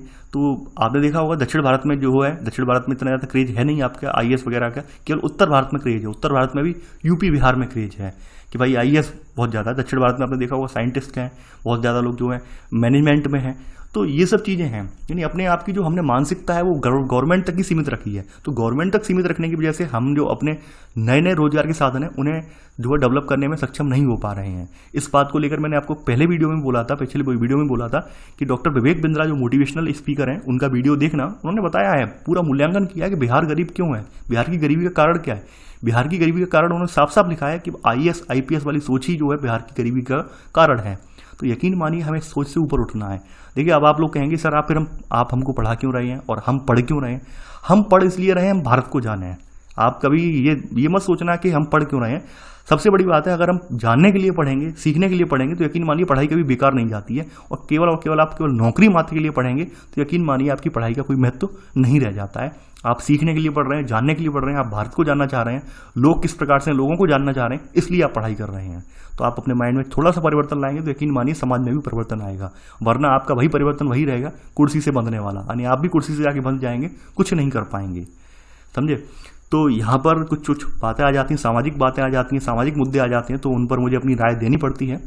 हो सकता है कुछ लोग मुझसे सहमत ना हो, लेकिन हकीकत जो है उससे आप और मैं जो है मुंह नहीं फेर सकते। हम सभी के सामने वो चीज़ें हैं और आप देखते भी होंगे आए दिन। तो यहाँ पर पहला आपने सूचक देख लिया है। अगला सूचक है स्वस्थ रोग, जो है यहाँ पे स्वस्थ जीवन के सूचक सेकंड है। आपके भारत के संदर्भ में बताया गया है कि देखिए आप सभी लोग जानते हैं कि रोग और पीड़ा से मुक्त हमारा जीवन जो है स्वस्थ जीवन का सूचक है। इसमें भी हमारे यहाँ जो है जो शिशु मृत्युता है, जो हमारे बच्चे जो मर जाते हैं जो है शैशवावस्था में, माताओं में जो प्रजनन के बाद जो मृत्यु होती है, इसको दर को घटाना का उद्देश्य है हमारा। ठीक है। इसके अलावा वृद्धों के लिए स्वास्थ्य सुविधाएं, पर्याप्त पोषण, व्यक्तियों की सुरक्षा, एक स्वस्थ और लंबे जीवन के कुछ यहाँ पर हमारे महत्वपूर्ण माप हैं। यानी आपने देखा होगा पर्याप्त पोषण की बात के लिए यहाँ पे कहा गया है। आपने देखा होगा कि जगह जगह आंगनवाड़ी केंद्र बनाए गए हैं। आंगनवाड़ी केंद्रों के माध्यम से पुष्टाहार वगैरह गवर्नमेंट जो वितरित करवाती है, ताकि जो आपकी लेडीज़ हैं या फिर जो लड़कियां वगैरह हैं, किशोरियां हैं, उन्हें जो है पौष्टिक आहार मिल जाए, इसके लिए गवर्नमेंट जो पंजीरी वगैरह का वितरण करवाती है। आपने देखा होगा आंगनवाड़ी केंद्र जगह जगह होते हैं। इसके अलावा जो प्री स्कूलिंग होती है, प्री स्कूलिंग के लिए भी नई एजुकेशन पॉलिसी वहाँ पर रखा गया है, ड्राफ्ट में उसमें नई एजुकेशन पॉलिसी में रखा गया है उसमें कि अब प्री स्कूलिंग भी जो आंगनवाड़ी स्कूलों में हुआ करेगी। तो यहाँ पर बहुत सारी चीज़ें हैं। आपने देखा होगा कि सरकार तरह तरह से प्रयास कर रही है, तरह तरह से कह रही है कि कैसे भी करके स्वस्थ जीवन हमारे यहाँ के नागरिकों का हो, और कहीं ना कहीं सुधार भी आया है। तो ये सब बातें यहाँ पर लिखी हुई हैं। आगे बढ़ते हैं। अब देखिए स्वच्छ भारत मिशन का यहाँ पे जिक्र कर दिया गया है। स्वच्छ भारत मिशन मैं नहीं समझता हूँ, आप में से कोई नहीं जानता होगा, लगभग सभी जानते हैं। इसे मैं स्किप कर रहा हूँ इस टॉपिक को। ठीक है, स्किप इसलिए कर रहा हूँ, करंट का टॉपिक है और आप पढ़कर आए, इसमें कुछ नया नहीं है, तो यहाँ पर हम समय व्यर्थ नहीं करेंगे। आगे बढ़ते हैं यहाँ पर। अब देखिए यहाँ पर बताया जा रहा है भारत के संदर्भ में स्वस्थ जीवन के सूचक में, तो आपने पहला पॉइंट तो वहाँ नोट कर लिया है। पहला पॉइंट आपने नोट कर लिया है कि नहीं किया है? कर लिया है। ठीक है, आगे बढ़ते हैं यहाँ पर। अब देखिए यहाँ बताया गया है कि यहाँ पर 1951 से लेकर सन 2015 तक का जिक्र किया गया है कि हमारे यहाँ जो इन्फेंट मोर्टेलिटी रेट है, शिशु मृत्यु दर है, उसमें कितना अंतर आया है। तो यहाँ पर सेकंड पॉइंट आप लिखेंगे, यहाँ लिखेंगे आप कि 1951 में, यानी 1951 यहाँ पर ऐसे करके लिखेंगे कि भारत में मृत्यु दर 1951 में 25.1% से घटकर 2015 में 6.5 प्रति हजार होना, और इसी अवधि में शिशु मृत्युता का, यानी शिशु मृत्युता हमारी जो 1951 में थी 148 प्रति 1000 बच्चों पर 148 बच्चे मर जाते थे, लेकिन वर्तमान में 1000 पर 37 बच्चों की मौत हो रही है। आप समझ सकते हैं यहाँ पर इतना अंतर आया है। ठीक है, यानी 37 हो गई है, 37 प्रति हजार हो गई है, ये लिख लेना आप। इसी में अगला सब पॉइंट आप लिखेंगे यहाँ पर कि 1951 से लेकर 2051 की अवधि में जन्म के समय जो जीवन प्रत्याशा थी वो पुरुषों की उस समय कितनी थी 1951 में 37.1 साल, यानी कोई पुरुष जो औसत रूप में उस समय लगभग 37 साल ही जीता था। लेकिन वर्तमान में आप देखेंगे लगभग 67.5 साल हो गई है, 66.9 साल लिखा हुआ पुराना आंकड़ा है, अभी वर्तमान में 67.5 साल है। और स्त्रियों की लगभग उस समय 36.2 वर्ष थी जो है एज, लेकिन अब स्त्रियों की जो है पुरुषों से ज़्यादा है। आप देख रहे होंगे औसत जीवन प्रत्याशा, तो कहीं ना कहीं सुधार तो हुआ है। स्वास्थ्य सुविधाएं हमारी जैसे जैसे डेवलप हुई हैं वैसे वैसे सुधार भी हुआ है। यहाँ पर अगला पहलू बताया गया है, इसी में यहाँ पर बताया गया है कि इसी टाइम के दौरान हमारे यहाँ कुछ चीज़ें और भी हुई हैं। जैसे यहाँ पे बताया गया है कि भाई भारत की जो जन्म दर है, जन्म दर आज भी उच्च बनी हुई है। तो यहाँ पर अगला पॉइंट यहाँ पे लिखेंगे, सेकंड सब पॉइंट, कि इसी अवधि के दौरान भारत ने जन्म दर को 40.8 से 20.8 तक नीचे लाकर अच्छा कार्य किया है। लेकिन आज भी हमारी जन्म दर है, बच्चे पैदा जो होने की दर है हमारे यहाँ, वो भी अभी बहुत विकसित देशों से काफ़ी ऊंची है। इसी वजह से हमारे यहाँ जनसंख्या लगातार बढ़ती जा रही है। लेकिन पहले जितनी थी उतनी नहीं है, लेकिन फिर भी ऊंची है, फिर भी हमारे यहाँ ऊंची, इसे और कम करने की जरूरत है ताकि हमें हमारे यहाँ जनसंख्या विस्फोट है उसे रोका जा सके। तो ये चीज़ें आपने नोट कर ली होंगी। तो आपने सेकंड के दोनों सब पॉइंट नोट कर लिए होंगे। अब देखिए बात कर लेते हैं स्त्री लिंगानुपात। अब आप ये जानते हैं कि स्त्री पुरुष का जो विभेद है हमारे भारतीय समाज में काफ़ी लंबे अरसे से रहा है। दूसरी बात यह है, स्त्री पुरुष का विभेद वर्तमान समाज में मैं देख रहा हूँ कि बढ़ता चला जा रहा है। उसके बढ़ने के रीजन और भी हैं कुछ। पहले तो रीजन ये था, पहले आज से कुछ साल पहले, कि भाई पता नहीं क्या इसका जो है दहेज देना पड़ेगा, किस घर, कौन से घर में जाएगी, कहाँ जाएगी, लड़के मिलेंगे या नहीं मिलेंगे, ये समस्याएं थी लोगों के सामने भाई आर्थिक संकट क्रिएट हो जा रहा था। लेकिन वर्तमान में मैंने बहुत जगह बहुत सारी डिबेट देखी, बहुत सारी जो है बातें सुनी बहुत सारे लोगों के मुंह से। तो वर्तमान में लोगों के सामने सबसे बड़ा संकट है सुरक्षा। यानी आप देख रहे होंगे आज महिलाओं के साथ किस तरह से तमाम जगह आप देखते होंगे छोटी छोटी बच्चों के साथ रेप जैसी जो जघन्य वारदातें हो रही हैं, अपराधी खुले घूम रहे हैं, अपराधियों को सजा नहीं दी जा रही है, 2-4 कोई सजा मिल पाती है। यानी आपने देखा होगा निर्भया वाला कांड सन 2012 से लेकर सन 2019 तक, ठीक है, 2020 में आकर उन्हें जो है आई थिंक 2020 में ही उन्हें आके फांसी दी गई। तो आप समझ सकते हैं कि लंबा संघर्ष चला। उसके अलावा तमाम, यानी ऐसा नहीं है निर्भया के बाद केस नहीं हुआ, हर दिन केस होते हैं। आप देखते होंगे तारीख पे तारीख लगती रहती है, लेकिन वहीं यह इंसाफ नहीं मिलता है। तो ये सारी चीज़ें हैं। इस वजह से भी अब लोग ये सोचते हैं भाई हमारे घर में बेटी ना हो, बेटी नहीं होगी तो हमारे यहाँ टेंशन नहीं होगी, कोई दिक्कत ही नहीं होगी। वर्तमान में यहाँ पर आप देखते भी होंगे बहुत सारे परिवार अपनी अगर लड़कियों को भेजना चाहते हैं, यानी इच्छुक तो है पढ़ाने के, लेकिन भैया सुरक्षा के डर से, यानी सबसे बड़ी बात है सुरक्षा मिलेगी या नहीं मिलेगी, इस डर से जो है उच्च शिक्षा के लिए पढ़ाने के लिए नहीं भेजते हैं। तो वास्तव में हमारे यहाँ आज भी जो है, जो आप देख रहे होंगे, ये चिंताजनक स्थिति बनी हुई है आप लिंगानुपात की। तो यहाँ पर आप लिखेंगे अगला पॉइंट, तीसरा पॉइंट यहाँ पर लिखेंगे, भारत में स्त्री लिंगानुपात घट रहा है। भारत की जनगणना 2011 के निष्कर्ष से विशेष रूप से 0 से 6 आयु वर्ग के बच्चों के लिंग अनुपात के संबंध में केरल को अपवाद मान लिया जाए तो सभी राज्यों में बच्चों का लिंगानुपात घटा है। यानी केरल को अपवाद का वजह ये इसलिए बोला गया है क्योंकि केरल में बढ़ा है, जबकि अन्य राज्यों में लिंगानुपात हमारा घटा है। आप सब जानते हैं कि पंजाब हरियाणा जैसे जो विकसित राज्य हैं वहाँ पर भी लिंगानुपात काफ़ी कम है। तो यहाँ पर केवल यही पॉइंट लिख लीजिए, ठीक है, थर्ड पॉइंट। अब चलिए आगे बढ़ते हैं। अब अगला जो प्रेरक है हमारा, अगला जो सूचक है हमारा, ये है सामाजिक सशक्तिकरण। तो इसमें सबसे बड़ा यहाँ पे पहला पॉइंट यही लिखा गया कि भाई विकास मुक्ति का सूचक है। मुक्ति का मतलब ये है कि भाई लोग तरक्की हो जाएगी, लोगों का विकास हो जाएगा तो यकीन मानिए अपनी आवाज़ कह पाएंगे, भूख नहीं रहेगी, नहीं लोग खाना खरीद पाएंगे, गरीबी नहीं रहेगी, दास्ता नहीं रहेगी, दास्ता का मतलब किसी की गुलामी नहीं करेंगे, बंधुआकरण नहीं रहेगा। आज आप जहाँ देखते भी होंगे कि ग्रामीण परिवेश में बहुत सारी जगह ऐसी हैं कि जहाँ आज भी दलित और वंचित जो लोग हैं उनके साथ अत्याचार होता है, उन्हें जो है तमाम तरह से फोर्स किया जाता है, मजबूर किया जाता है काम करने के लिए। तो ये बंधुआकरण नहीं होगा, अज्ञानता नहीं होगी, निरक्षरता नहीं होगी और किसी अन्य प्रकार की प्रबलता से मुक्ति। ये सब चीज़ें क्या है, मानव विकास की कुंजी है, नहीं वास्तव में सशक्तिकरण की कुंजी है, सशक्त होने की कुंजी है। अब देखिए सशक्तिकरण की दिशा में सबसे मूल प्रयास क्या होता है, शिक्षा। यानी कोई व्यक्ति सशक्त कैसे होगा, सशक्त तभी होगा जब वो पढ़ लिख जाएगा तो अपने अधिकारों की बात करेगा, अपनी जो है मूलभूत आवश्यकताओं को प्रदर्शित कर पाएगा, बता पाएगा कि हमें क्या चाहिए क्या नहीं चाहिए। तो शिक्षा बहुत इंपॉर्टेंट है, शिक्षा का रोल यहाँ पे बहुत ज़्यादा इंपॉर्टेंट है। तो भारत के संदर्भ में शिक्षा की अगर बात कर लें यहाँ पर सेकंड पॉइंट में, तो भारत में बताया गया कि भाई भारत में कुल साक्षरता दर आपकी जो है वो 74.04 है। स्त्री साक्षरता इसमें 65.46% है 2011 के सेंसस के अकॉर्डिंग। वहीं बात कर लें दक्षिण भारत के राज्यों में साक्षरता दर काफ़ी उच्च है और वहीं यहाँ पर बताया गया है कि और महिला साक्षरता जो है राष्ट्रीय औसत से ऊंची है यहाँ पर दक्षिण भारत में। ठीक है, आगे बढ़ते हैं। वहीं आपके बिहार जैसे राज्य हैं कुछ यहाँ पर बताया गया सेकंड सब पॉइंट, बिहार जैसे राज्य भी हैं जहाँ पर बहुत कम 63.82%, और केरल और मिजोरम जैसे राज्य भी हैं जहाँ पर साक्षरता दर इनकी लगभग 93.09% और 91.58% है। तो आप ये सेकंड सब पॉइंट में यहाँ लिख लेना, सेकंड का सेकंड सब पॉइंट करके। अब इसके अलावा आपके यहाँ जो ग्रामीण परिवेश है, ग्रामीण परिवेश में SC ST जातियाँ हैं, जनजातियाँ हैं, या फिर भूमिहीन कृषक वगैरह हैं, इनके यहाँ भी अभी साक्षरता दर बहुत कम है।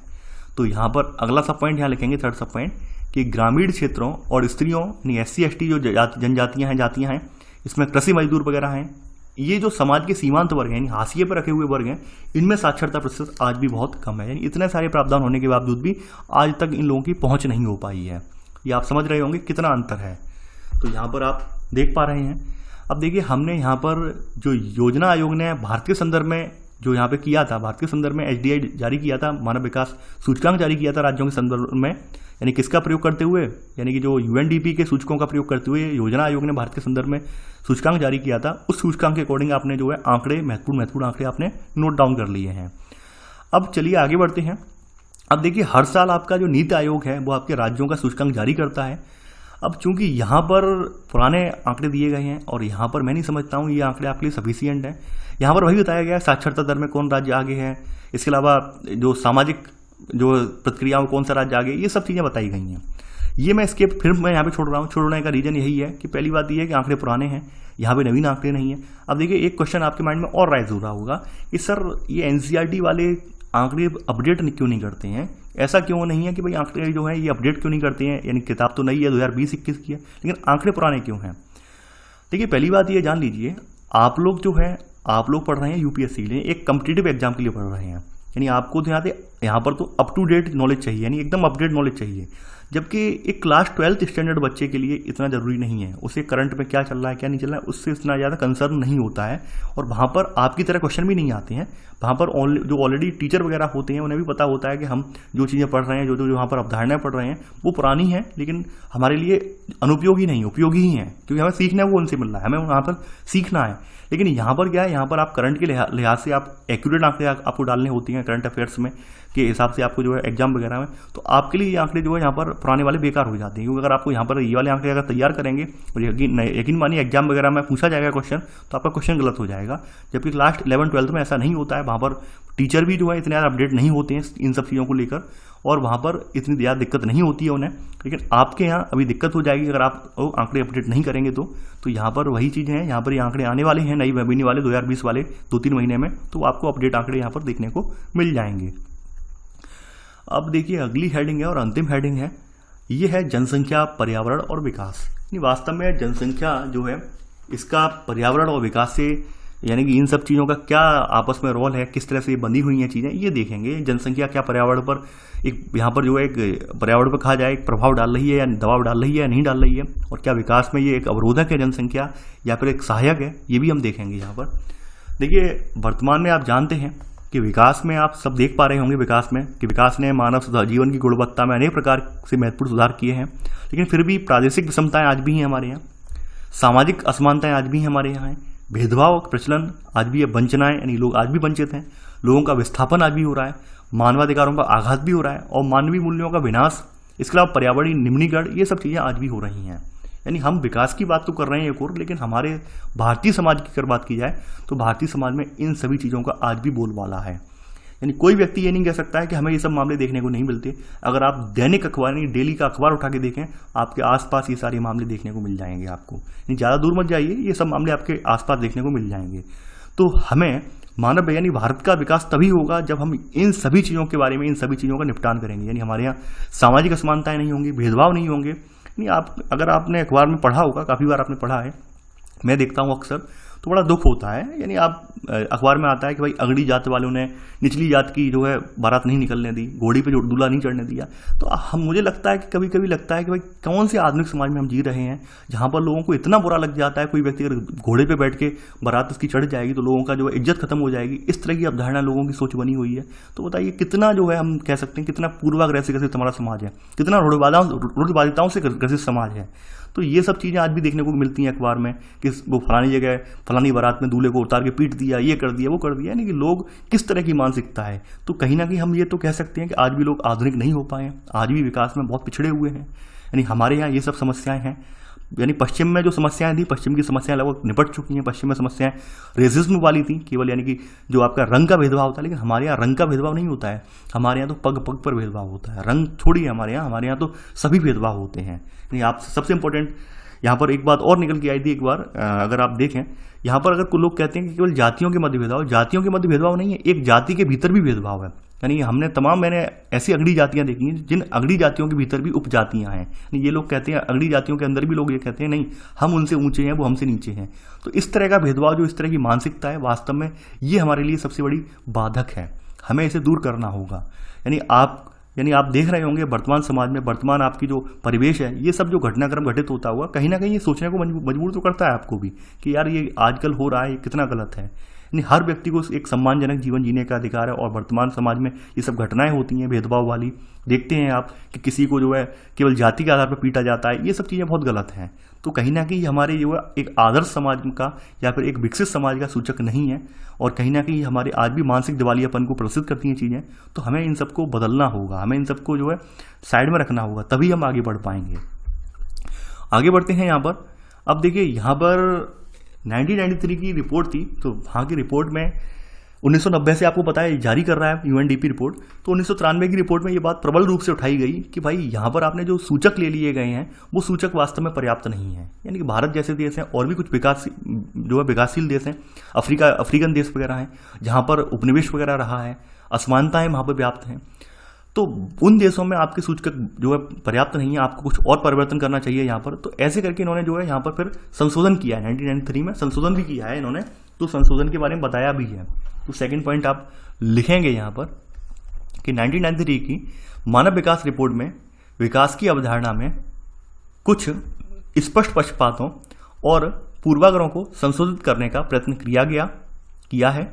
इसमें सब पॉइंट लोगों की प्रतिभागिता और उनकी सुरक्षा 1993 की मानव विकास रिपोर्ट के प्रमुख मुद्दे थे। ये लोगों का जो पार्टिसिपेशन है, इसके अलावा उनकी सुरक्षा है, ये मानव विकास के यहाँ पे मूल मुद्दे बनाए गए 1993 में। इससे पहले मुद्दे नहीं थे उस समय। इसके अलावा यहाँ पर इस रिपोर्ट में इन्होंने कुछ चीज़ें और ऐड की, जैसे मानव विकास की न्यूनतम दशाओं के रूप में इन्होंने उत्तरोत्तर लोकतंत्रीकरण और लोगों में सशक्तिकरण के बल पर भी जो है यहाँ पर जोर दिया है इस रिपोर्ट में, जिसके बारे में आप ऊपर भी लिख चुके हैं। तो यहाँ पर कुछ चीज़ें इसमें और ऐड की गई, यानी ये सब चीज़ें तो होनी ही चाहिए।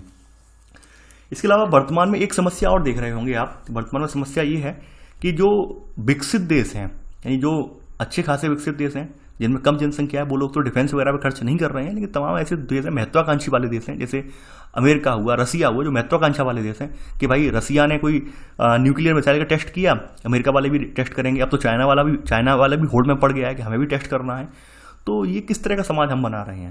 यानी हम अपने देश के नागरिकों को एक आधारभूत मूलभूत आवश्यकताओं की पूर्ति नहीं कर पा रहे हैं। हम ये इस होड़ में लगे पड़े हैं कि भाई वो न्यूक्लियर जो मिसाइल बना रहा है तो हम भी बनाएंगे, हम ये कर रहा है वो भी करेंगे, हम वो कर रहा है तो हम भी करेंगे। ऊपर से यहाँ पर हम यहाँ पर शांति की बात कर रहे हैं, यानी जनता के कल्याण की शांति की बात कर रहे हैं। तो क्या ये पॉसिबल है? जनता के शांति की और कल्याण की बात आप न्यूक्लियर मिसाइलें रखकर जनता के कल्याण की और शांति की बात कर रहे हैं, क्या ये पॉसिबल है? बात नहीं पॉसिबल है। तो यहाँ पर वही बताया गया है कि हमें इन सब मुद्दों पर भी जनता को जो है जागरूक करना है, एक जनमत तैयार करना होगा। यकीन मानिए, आपने देखा भी होगा कि जितना हमारा डिफेंस में खर्च होता है, यकीन मानिए डिफेंस में जितना खर्च होता है, अगर वो वास्तव में हमारे यहाँ कोई हमारे इस तरह के मुद्दे नहीं होते, हमारी सीमाएं असुरक्षित नहीं होती, तो हमें जरूरत भी नहीं पड़ती इतनी ज़्यादा संख्या में। यकीन मानिए वो सारा पैसा हमारे डेवलपमेंट पर, यानी कि स्वास्थ्य सेवाओं पर, शिक्षा पे खर्च होता है। लेकिन हमारे यहाँ क्या है, लगातार आपके अड़ोसी पड़ोसी इतने ज़्यादा नालायक हैं, नालायक ही बोलूँगा मैं, जो लगातार मतलब हम तो चांद यानी हम तो मंगल ग्रह तक पहुँच गए हैं, हम तो मंगल ग्रह में तक पहुँच गए, लेकिन हमारे पड़ोसी ऐसे हैं वो आज तक भारत में घुसने का सपना देखते हैं। तो सोच देखिए, तो ये सोच है, यकीन मानिए सोच की वजह से ही आप देख रहे होंगे ये सब चीज़ें हमारी आज भी विकास में बाधक बनी हुई हैं। यानी हम लोग तो अब मंगल ग्रह तक कदम पहुंचा चुके हैं, अपने मंगल ग्रह तक हमने मंगल ग्रह को छू लिया है वहाँ। लेकिन कुछ लोग हमारे अड़ोस पड़ोस के ऐसे हैं जो भारत में घुसने का सपना देख रहे हैं। तो कहीं ना कहीं ये चीज़ें जो है ना, ये दिखाती हैं कि भाई विकास की दौड़ में आज भी कितने पिछड़े हुए लोग हैं ये लोग। तो यहाँ पर अगला पॉइंट आप लिखेंगे, यहाँ पर थर्ड पॉइंट, कि नागरिक समाजों को विकसित देशों द्वारा प्रत्यक्ष खर्चों में कटौती तथा नाभिकीय युद्धास्त्रों की संख्या घटाने के लिए जनमत तैयार करने की दिशा में कार्य करना चाहिए। नहीं, वास्तविकता यही है कि इनका जितना हमारा डिफेंस वगैरह इन सब चीज़ों में खर्च होता है, आपने देखा होगा कि काफ़ी अरब डॉलर के जो है ये सब होते हैं कि भाई ये विमान ला रहे हैं, वो विमान ला रहे हैं, इनमें खर्च हो रहा है। यकीन मानिए ये सब चीज़ें अगर हम जो मूलभूत आवश्यकताओं की पूर्ति के लिए खर्च करते हैं तो यकीन मानिए हमारा देश और तरक्की कर जाता। लेकिन हमारे सामने भी मजबूरी है। देखिए भारत के संदर्भ में अगर मैं तो कोई कहते हैं भारत में बहुत ज़्यादा खर्च हो रहा है डिफेंस में, उसके सामने भारत के सामने रीजन है खर्च करने का। रीजन यही है कि खर्च नहीं करेगा तो कल जो चाइना है वो आप देख रहे हैं किस हद तक जो है उसकी विस्तारवादी नीति है। पाकिस्तान वो लगातार धमकी देता है कि ये कर देंगे वो कर देंगे, लगातार घुसपैठ की तैयारी करता रहता है। तो हमारे देश के लिए वो भी जरूरी है। तो यकीन मानिए कि हमें ये इस मुद्दे पर भी हमें बात करनी पड़ेगी। तो यहाँ पर आपने ये सब चीज़ें देख ली। यहाँ पर अब देखिए यहाँ पर एक अगला पहलू बताया गया है, यानी कि जो वैश्विक चिंताएं जो तमाम तरह की हैं इनका एक अगला पहलू बताया गया है पर्यावरण से रिलेटेड चिंताएं।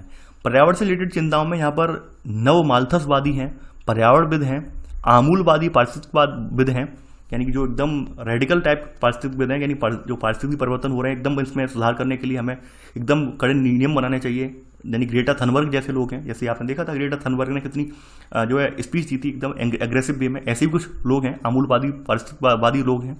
तो यहाँ पर इन सब लोगों का ये मत है यहाँ पर, यानी कि यहाँ पर आप चौथा पॉइंट करके लिखेंगे पहले ये नाम जो है यहाँ से लेकर नाम ये, तो ये लिख लेना पहले, फिर हम इनका जो आगे अभी एक्सप्लेनेशन देंगे। यहाँ पर पारिस्थितिकों के अनुसार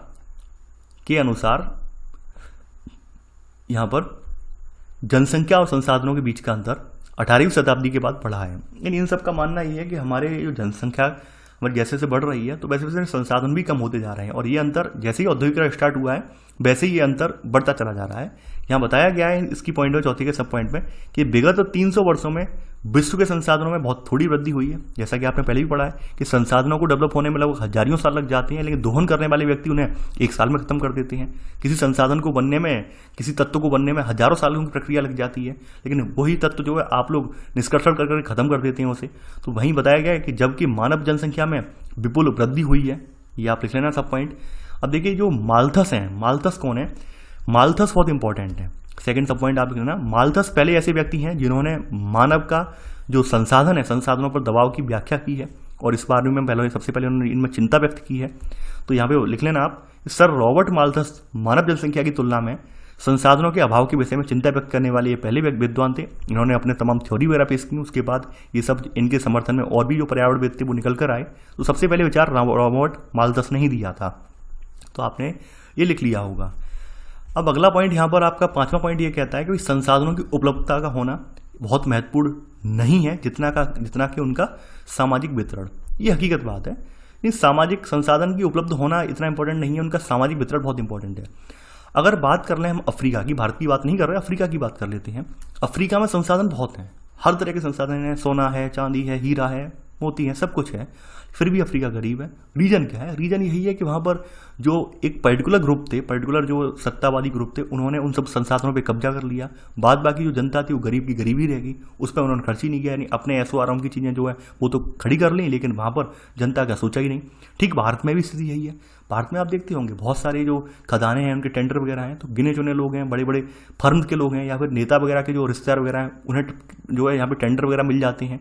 और टेंडर मिलने के बाद आप देखते होंगे अंधाधुंध तरीके से संसाधनों का दोहन करते हैं वो, कोई पर्यावरण की उन्हें चिंता नहीं होती है। आपने देखा होगा झारखंड वगैरह के बारे में बार बार वहाँ पर अलर्ट किया जाता है कि भाई झारखंड में कोयले की नीचे आग लगी हुई है, शहर खाली कर दीजिए, खाली कर दीजिए। लेकिन क्यों खाली होगा शहर? लोग लगातार कोयला निकालने में लगे पड़े हैं। तो ये सब चीज़ें आप देख रहे होंगे कि कहीं ना कहीं हमारे यहाँ जो संसाधन जिसके पास मिल गए हैं वो उनका अंधाधुंध दुरुपयोग कर रहा है। ये सामाजिक वितरण प्रॉपर तरीके से हमारे यहाँ नहीं है। इसके अलावा यहाँ पे बताया गया है कि भाई समृद्ध देश और लोगों, यानी कहा गया समृद्ध देशों और लोगों की संसाधनों के विशाल भंडारों तक पहुँच है। जो समृद्ध देश हैं और समृद्ध लोग हैं, इनकी संसाधनों के विशाल भंडारों तक पहुँच है। वहीं जो निर्धन है वो उनके लिए संसाधन सिकुड़ते जा रहे हैं। हकीकत बात यह है। समृद्ध लोगों की बात कहें हम, एक एग्जाम्पल और देता हूँ। आपने देखा होगा किसी इंडस्ट्री जो किसी जो बिजनेसमैन है या किसी बहुत बड़े उद्योगपति को कोई कारखाना स्थापित करना हो और सरकार उसके फेवर की हो, तो वो जहाँ चाहे वहाँ पर ज़मीन ले सकता है। आप देखते भी होंगे कि कहीं कारखाना बनाना होता है, गवर्नमेंट बस आदेश कर देती है कि इतनी ज़मीन चाहिए, 500 एकड़ ज़मीन हमें चाहिए, 600 एकड़ ज़मीन चाहिए, कब्जा हो जाता है उस ज़मीन पर। उस ज़मीन का मुआवजा मिलने, देखिए कहते हैं मुआवजा मिलता है, लेकिन वो इतना थोड़ा होता है कि वो किसी काम का नहीं होता है। यकीन मानिए ज़मीन किसान की ऐसे ही चली जाती है। काफ़ी बार ये बात देखते होंगे आप कि मुआवजा देने की बात हो रही है, मुआवजा, लेकिन मुआवजा मिल ही नहीं पाता है। मुआवजा मिलता है कि नहीं, जो जागरूक होते हैं उन्हें मुआवजा मिल जाता है, कुछ लोग वहाँ पे रह जाते हैं। तो ऐसे करके आप देख रहे होंगे जो अमीर व्यक्ति है, समृद्ध व्यक्ति है, उसे वो जो चाह रहा है वो सब हो जा रहा है। गरीब व्यक्ति की कोई वैल्यू ही नहीं है। आप देखते होंगे तमाम हाईवे वगैरह निकल रहे हैं, तमाम फैक्ट्रियाँ वगैरह स्थापित की जाती हैं। सरकार जब चाहती है जमीनें ले लेती है कि भाई आपको पैसा दे दिया, पैसा किसी व्यक्ति को दे दोगे तो शायद 2-3 साल बैठ के खाएगा, जमीन होगी तो एक लंबे समय तक बैठ कर खाना खाएगा वो। तो वही सब चीज़ें हैं। तो ये सब चीज़ें आप देख रहे होंगे, इस वजह से हमारी संसाधन है लगातार सिकुड़ते चले जा रहे हैं। अगली बात यहाँ पे बताई गई है कि भाई ये कहना बिल्कुल गलत नहीं है कि प्राचीन ग्रंथ हमारे जो है प्रकृति के तत्वों के बीच संतुलन और समरसता के प्रति चिंतित नहीं थे। यानी कि यहाँ पर ये कहा गया कि हमारे प्राचीन ग्रंथों में भी जो प्रकृति के बीच संतुलन की बात कही गई है। अब मैं यहाँ पर जिक्र करूँगा कि कहाँ पर संतुलन की बात कही गई है। आप रामायण उठा के देखेंगे तो रामायण में जो लक्ष्मण शक्ति लगी है, लक्ष्मण जी को शक्ति लगी है, तो शक्ति लगने के बाद जो सुषेण वैद्य आए हैं, सुषेण वैद्य को लेकर आए हैं लंका से हनुमान जी, तो उन्होंने जो आदेश दिया था संजीवनी बूटी का, संजीवनी बूटी का आपको ये भी कहानी पता होगी कि हनुमान जी वहाँ पर पहुँचे संजीवनी बूटी लेने के लिए, तो उस पर्वत पे पहचान ही नहीं पाए कि भाई इसमें संजीवनी बूटी कौन सी है, तो पूरा पर्वत ही उठा ले गए थे वो। तो पर्वत जब उठा ले गए थे तो वहाँ पे सुषेण वैद्य ने वहाँ पर औषधि वहाँ से ले ली, लेकिन उसके बाद आदेश दिया था हनुमान जी को कि आप जहाँ से संसाधन ये लेकर आए हैं वो वहाँ पर पहुँचाएं। यानी कि ये किसी एक के नहीं है, किसी एक की संपदा नहीं है, पूरे मानव समाज के लिए, पूरी मानव जाति के लिए संसाधन है, पूरी मानव जाति के लिए औषधियाँ हैं ये, यानी केवल किसी एक व्यक्ति के लिए नहीं है। यहाँ पर अच्छी बात है, हम भगवान के भाई का प्राण बचा रहे हैं, इसके लिए आप पर्वत उठा लाएं, लेकिन ये सभी के लिए संसाधन है। तो वो आदेश उन्हें जब दिया है तो हनुमान जी उसे वापस रखने भी गए हैं। तो ये कहीं ना कहीं हम देख सकते हैं कि हमारे प्राचीन ग्रंथों में इस बात का जिक्र किया गया है। दूसरी बात अगर हम बात करें हमारे राष्ट्रपिता जो है महात्मा गांधी, तो महात्मा गांधी ने भी आपके अभिनव समय में यानी नवीन समय में जो आपके प्रकृति और मानव की संसाधन है, प्रकृति के संसाधनों के बीच संतुलन की बात कही है इन्होंने। तो यहाँ पर आप अगला पॉइंट यहाँ पर लिखेंगे, छठा पॉइंट यहाँ पर, कि महात्मा गांधी ने अभिनव समय में मानव और प्रकृति के बीच संतुलन और समरसता के दोनों के बीच हटा देना, यानी मानव और प्रकृति के बीच संतुलन और समरसता के प्रबलन को प्रेषित किया है। देखिए इनके विचार, इन्होंने ये लिखा है, इनके विचार में व्यक्तिगत मितव्ययिता, यानी कि हम व्यक्तिगत रूप से मितव्ययी बने, सामाजिक धन की न्यासधारिता, न्यासधारिता का मतलब क्या है, जो सामाजिक संसाधन है वहाँ पे ट्रस्टीशिप हो, किसी की ऑनरशिप ना हो, ट्रस्टीशिप हो। ट्रस्ट का मतलब क्या होता है आप जानते हैं, कोई एक व्यक्ति वहाँ ऑनर ना होकर पूरा ट्रस्ट बना दिया जाता है, नहीं कि भाई इतने लोग पैनल में हैं, 12 लोग मिलकर डिसीजन लेंगे, 10 लोग मिलकर डिसीजन लेंगे। ऐसे में क्या होता है कि वहाँ पर भाई भतीजावाद है या फिर पक्षपात, ये सब नहीं हो पाता है, क्योंकि 12 लोग अलग अलग पृष्ठभूमि से आते हैं, यानी लोग अलग अलग पृष्ठभूमि से आते हैं। जब ट्रस्ट का गठन करते हैं तो वहाँ पे भेड़ चाल है, या फिर वहाँ पर हम कह सकते हैं भेड़ चाल के अलावा जो वहाँ पर भ्रष्टाचार वगैरह है उसकी संभावना कम हो जाती है। तो ये गांधी जी ने इन्होंने कहा था कि सामाजिक धन की न्यासधारिता, यानी कि यहाँ पर सामाजिक धन जो भी है उसके लिए ट्रस्टीशिप बने, ट्रस्ट वगैरह बनाए जाएं, ठीक है, जिससे संसाधन वगैरह जो है उन पर किसी एक का कॉपीराइट ना हो पाए। इसके अलावा अहिंसा एक व्यक्ति और राष्ट्र के जीवन में उच्चतर लक्ष्य प्राप्त करने की कुंजी है। ये लिख लेना बनाए आप पूरी, यानी कि यहाँ पर सबसे बड़ी बात है, गांधी जी हमेशा एक ही बात पर बल देते थे, अहिंसा परमो धर्मा, अहिंसा परमो धर्मा। तो यही बात उन्होंने कही है कि व्यक्तिगत मितव्ययिता, सामाजिक धन की न्यासधारिता यानी ट्रस्टीशिप, तो ये सब चीज़ें कहीं ना कहीं हमारे एक राष्ट्र को आगे ले जाने में या जीवन सफल बनाने में इनकी एक उच्चतर कुंजी है। देखिए गांधी जी के विचारों को कुछ किताबों में भी समाहित किया गया है, तो उनके नाम आप लिख लेना यहाँ पर। इनके विचार जो है क्लब ऑफ रोम की report, limits to growth, Schumacher की पुस्तक है small is beautiful, Brundtland commission की रिपोर्ट 1987 में आई थी, over common future, our common future की में रिपोर्ट करके जो आई थी 1987 में। तो यहाँ पर भी एजेंडा 21 जो रियो समिट हुई थी, यानी कि रियो कॉन्फ्रेंस में 1993 में, इन सभी में इनके विचार को प्रतिध्वनित हुए हैं, यानी कि इनके विचारों को दोहराया गया है, ठीक है। तो यहाँ पर आप लिख लेना। तो देखिए ऐसे करके ये चैप्टर पूरा रिपीटिशन था। रिपीटिशन के अलावा यहाँ पे भारत के संदर्भ में जो महत्वपूर्ण पहलू थे वो हमने उन पर बात कर ली। और दूसरी बात आपको मैंने यहाँ पर बताई कि यहाँ पर आलोचनात्मक मूल्यांकन किया गया था चैप्टर का आलोचनात्मक मूल्यांकन इसलिए किया गया था कि ऑलरेडी आप जो मूल अवधारणा थी उसके पहले अवगत हो चुके हैं, बहुत सारे सिद्धांत आप पहले पढ़ चुके हैं, इसलिए यहाँ पर राइटर्स ने जो है आलोचनात्मक में मूल्यांकन किया था कि वास्तव में विकास की हम जो होड़ में कहाँ तक पहुँच पाए हैं। तो आई होप आपके माइंड में बहुत सारी चीज़ें क्लियर हो गई होंगी। देखिए मैं आपको फिर से बता दे रहा हूँ, यहाँ पर हर किसी का जो है यहाँ पर सोचने का, तर्क करने का नज़रिया अलग हो सकता है।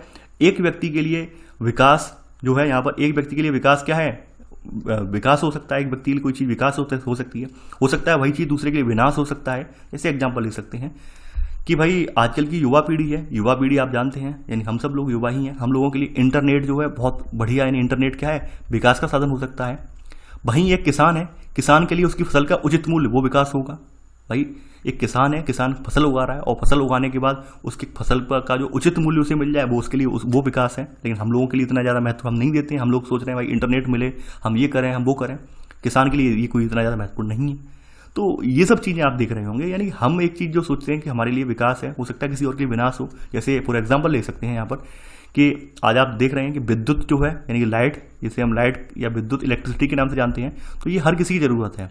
किसी भी नए उद्योग धंधे के लिए एक आधारभूत जो है यहाँ पर सोपान है ये वाला, विद्युत वाला।